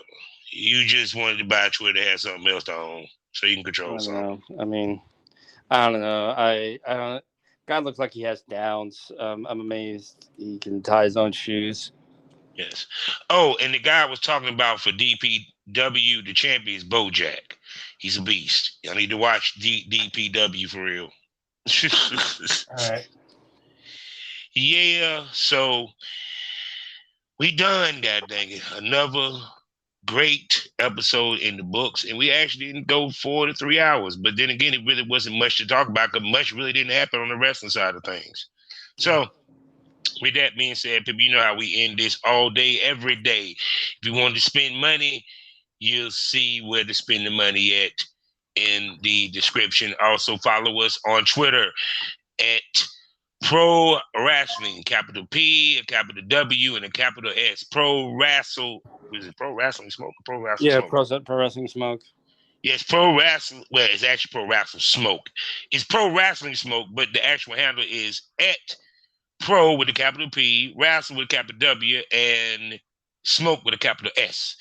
Follow us there to see all the little stuff that we tweet and also when the episode's being released. Also, check out the Premium Smoke Room for $4.99 a month. We're talking about 6 premium podcasts for you to listen to weekly, and one of them being Pro Wrestling Smoke, where we do a deep dive into a wrestling topic, and we give it to you live and uncut and uncandid. Yeah, so you think we uncandid on here, imagine how we are on the Premium Smoke Room. So with that being said, life is a learning experience. What's the point of the experience if you didn't learn anything? Billy?